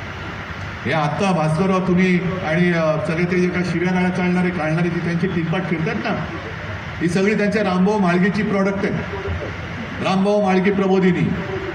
एक काळ जरूर होता की प्रमोदजी महाजन त्या रामभाऊ म्हाळगीचे नाही म्हटलं तरी सर्व होते. तेव्हा एक त्या भारतीय जनता पक्षाला काहीतरी उंची होती, विचार होता, काहीतरी उद्देश होता. पण आता मला माहीत नाही रामभाऊ म्हाळगी प्रबोधिनी चालवतोय कोण आणि त्याच्यामध्ये अशा घाणेरड्या शिव्या शिकवल्या जात आहेत हे मला आता पहिल्यांदाच कळलं. कारण आमचं हिंदुत्व हे ओबीवालं हिंदुत्व आहे आणि आजचं जे भाडोत्री जनता पक्षाचं हिंदुत्व आहे ते शिवीगाळी करणार हिंदुत्व आहे. ओबीवाले हिंदुत्व हे आमच्याकडे साधू संतांची परंपरा आहे, छत्रपती शिवरायाची परंपरा आहे, जिजाऊची आहे, किती नावं घ्यायची. आणि त्यांचे संस्कार आमच्या रक्तामध्ये आहेत. म्हणून मी तुम्हाला सगळ्यांना सांगतोय की तुम्ही त्यांच्या तोंडी लागू नका. कारण काय होतं, ही जी काही घाण आहे यांचं आपलं सरकार आल्यानं त्यांच्या तोंडाला आपण फिल्टर लावू. बरोबर घाण आतल्यात राहील, बरोबर फिल्टर लावू आपण. आता काळजी करू नका, कारण त्यांच्या नादी लागू सुद्धा नका. आज आपण लढतो ती देशाची लढाई लढतो आहोत. आणि म्हणून मला खात्री आहे की मी नुसता इकडे अनंत गीतेंचा प्रचार करायला आलेलो नाही. गेल्याही वेळेला आलो होतो, आज परत आलोय. गेल्या वेळेला इकडनं थोडक्यात आपली संधी हुकली, पण या वेळेला अत्यंत गरजेच्या वेळेला अनंत गीतेंची आपल्याला गरज आहे, अत्यंत आवश्यकता आहे. पण देशात जर का आपलं सर्वांना सोबत घेऊन चालणारं देशभक्तांचं सरकार या वेळेला आपण आणू शकलो नाही तर मग आपल्या देशामध्ये हुकुमशाही आल्याशिवाय राहणार नाही, हे परत एकदा तुम्हाला सांगतो. म्हणून जे उमेदवार तुमच्यासमोर उभे केलेले आहेत, मग आता अनंत गीते आहेत, उद्या जेव्हा विधानसभेला तेव्हा संजय कदम आहे, भास्कर होता आहे, तर सगळे जे का उमेदवार देईन जे उमेदवार देईन ते सगळे तुमच्यातले, तुमच्या हक्काचे, रक्तमांसाचे आणि तुम्हाला न्याय देणारे असतील. त्यांना विजयी करण्याची जबाबदारी मी तुमच्यावरती सोपवतो आणि तूर्त मी आपली रजा घेतो. जय हिंद, जय महाराष्ट्र. शेवटची सभा आहे. हा देतो ना. सामूहिक राष्ट्रगीत आपण घेणार आहोत कारण ही आजची शेवटची सभा आहे. इथे हा दौरा संपतोय, पण त्यापूर्वी मी इथे आलेल्या सगळ्या मुस्लिम बांधवांना रमजानच्या शुभेच्छा देतो आणि त्याचबरोबर आता येऊ घातलेल्या आपल्या शिमग्याच्या शुभेच्छा देतो. सर्वांनी उभं राहून सामूहिक राष्ट्रगीत म्हणायचं. सर्वांनी उभं राहून. जनगण मन अधिनायक जय हे भारत भाग्य विधाता. पंजाब सिंध गुजरात मराठा द्राविड उत्कल वंग. विंध्य हिमाचल यमुना गंगा उच्छल जलधि तरंग. तव शुभ नामे जागे तव शुभ आशीष मागे. गाए तव जय गाथा. जनगण मंगलदायक जय हे भारत भाग्य विधाता. जय हे जय हे जय हे जय जय जय जय हे भारत माता की.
सहकारी सर्वांना धन्यवाद.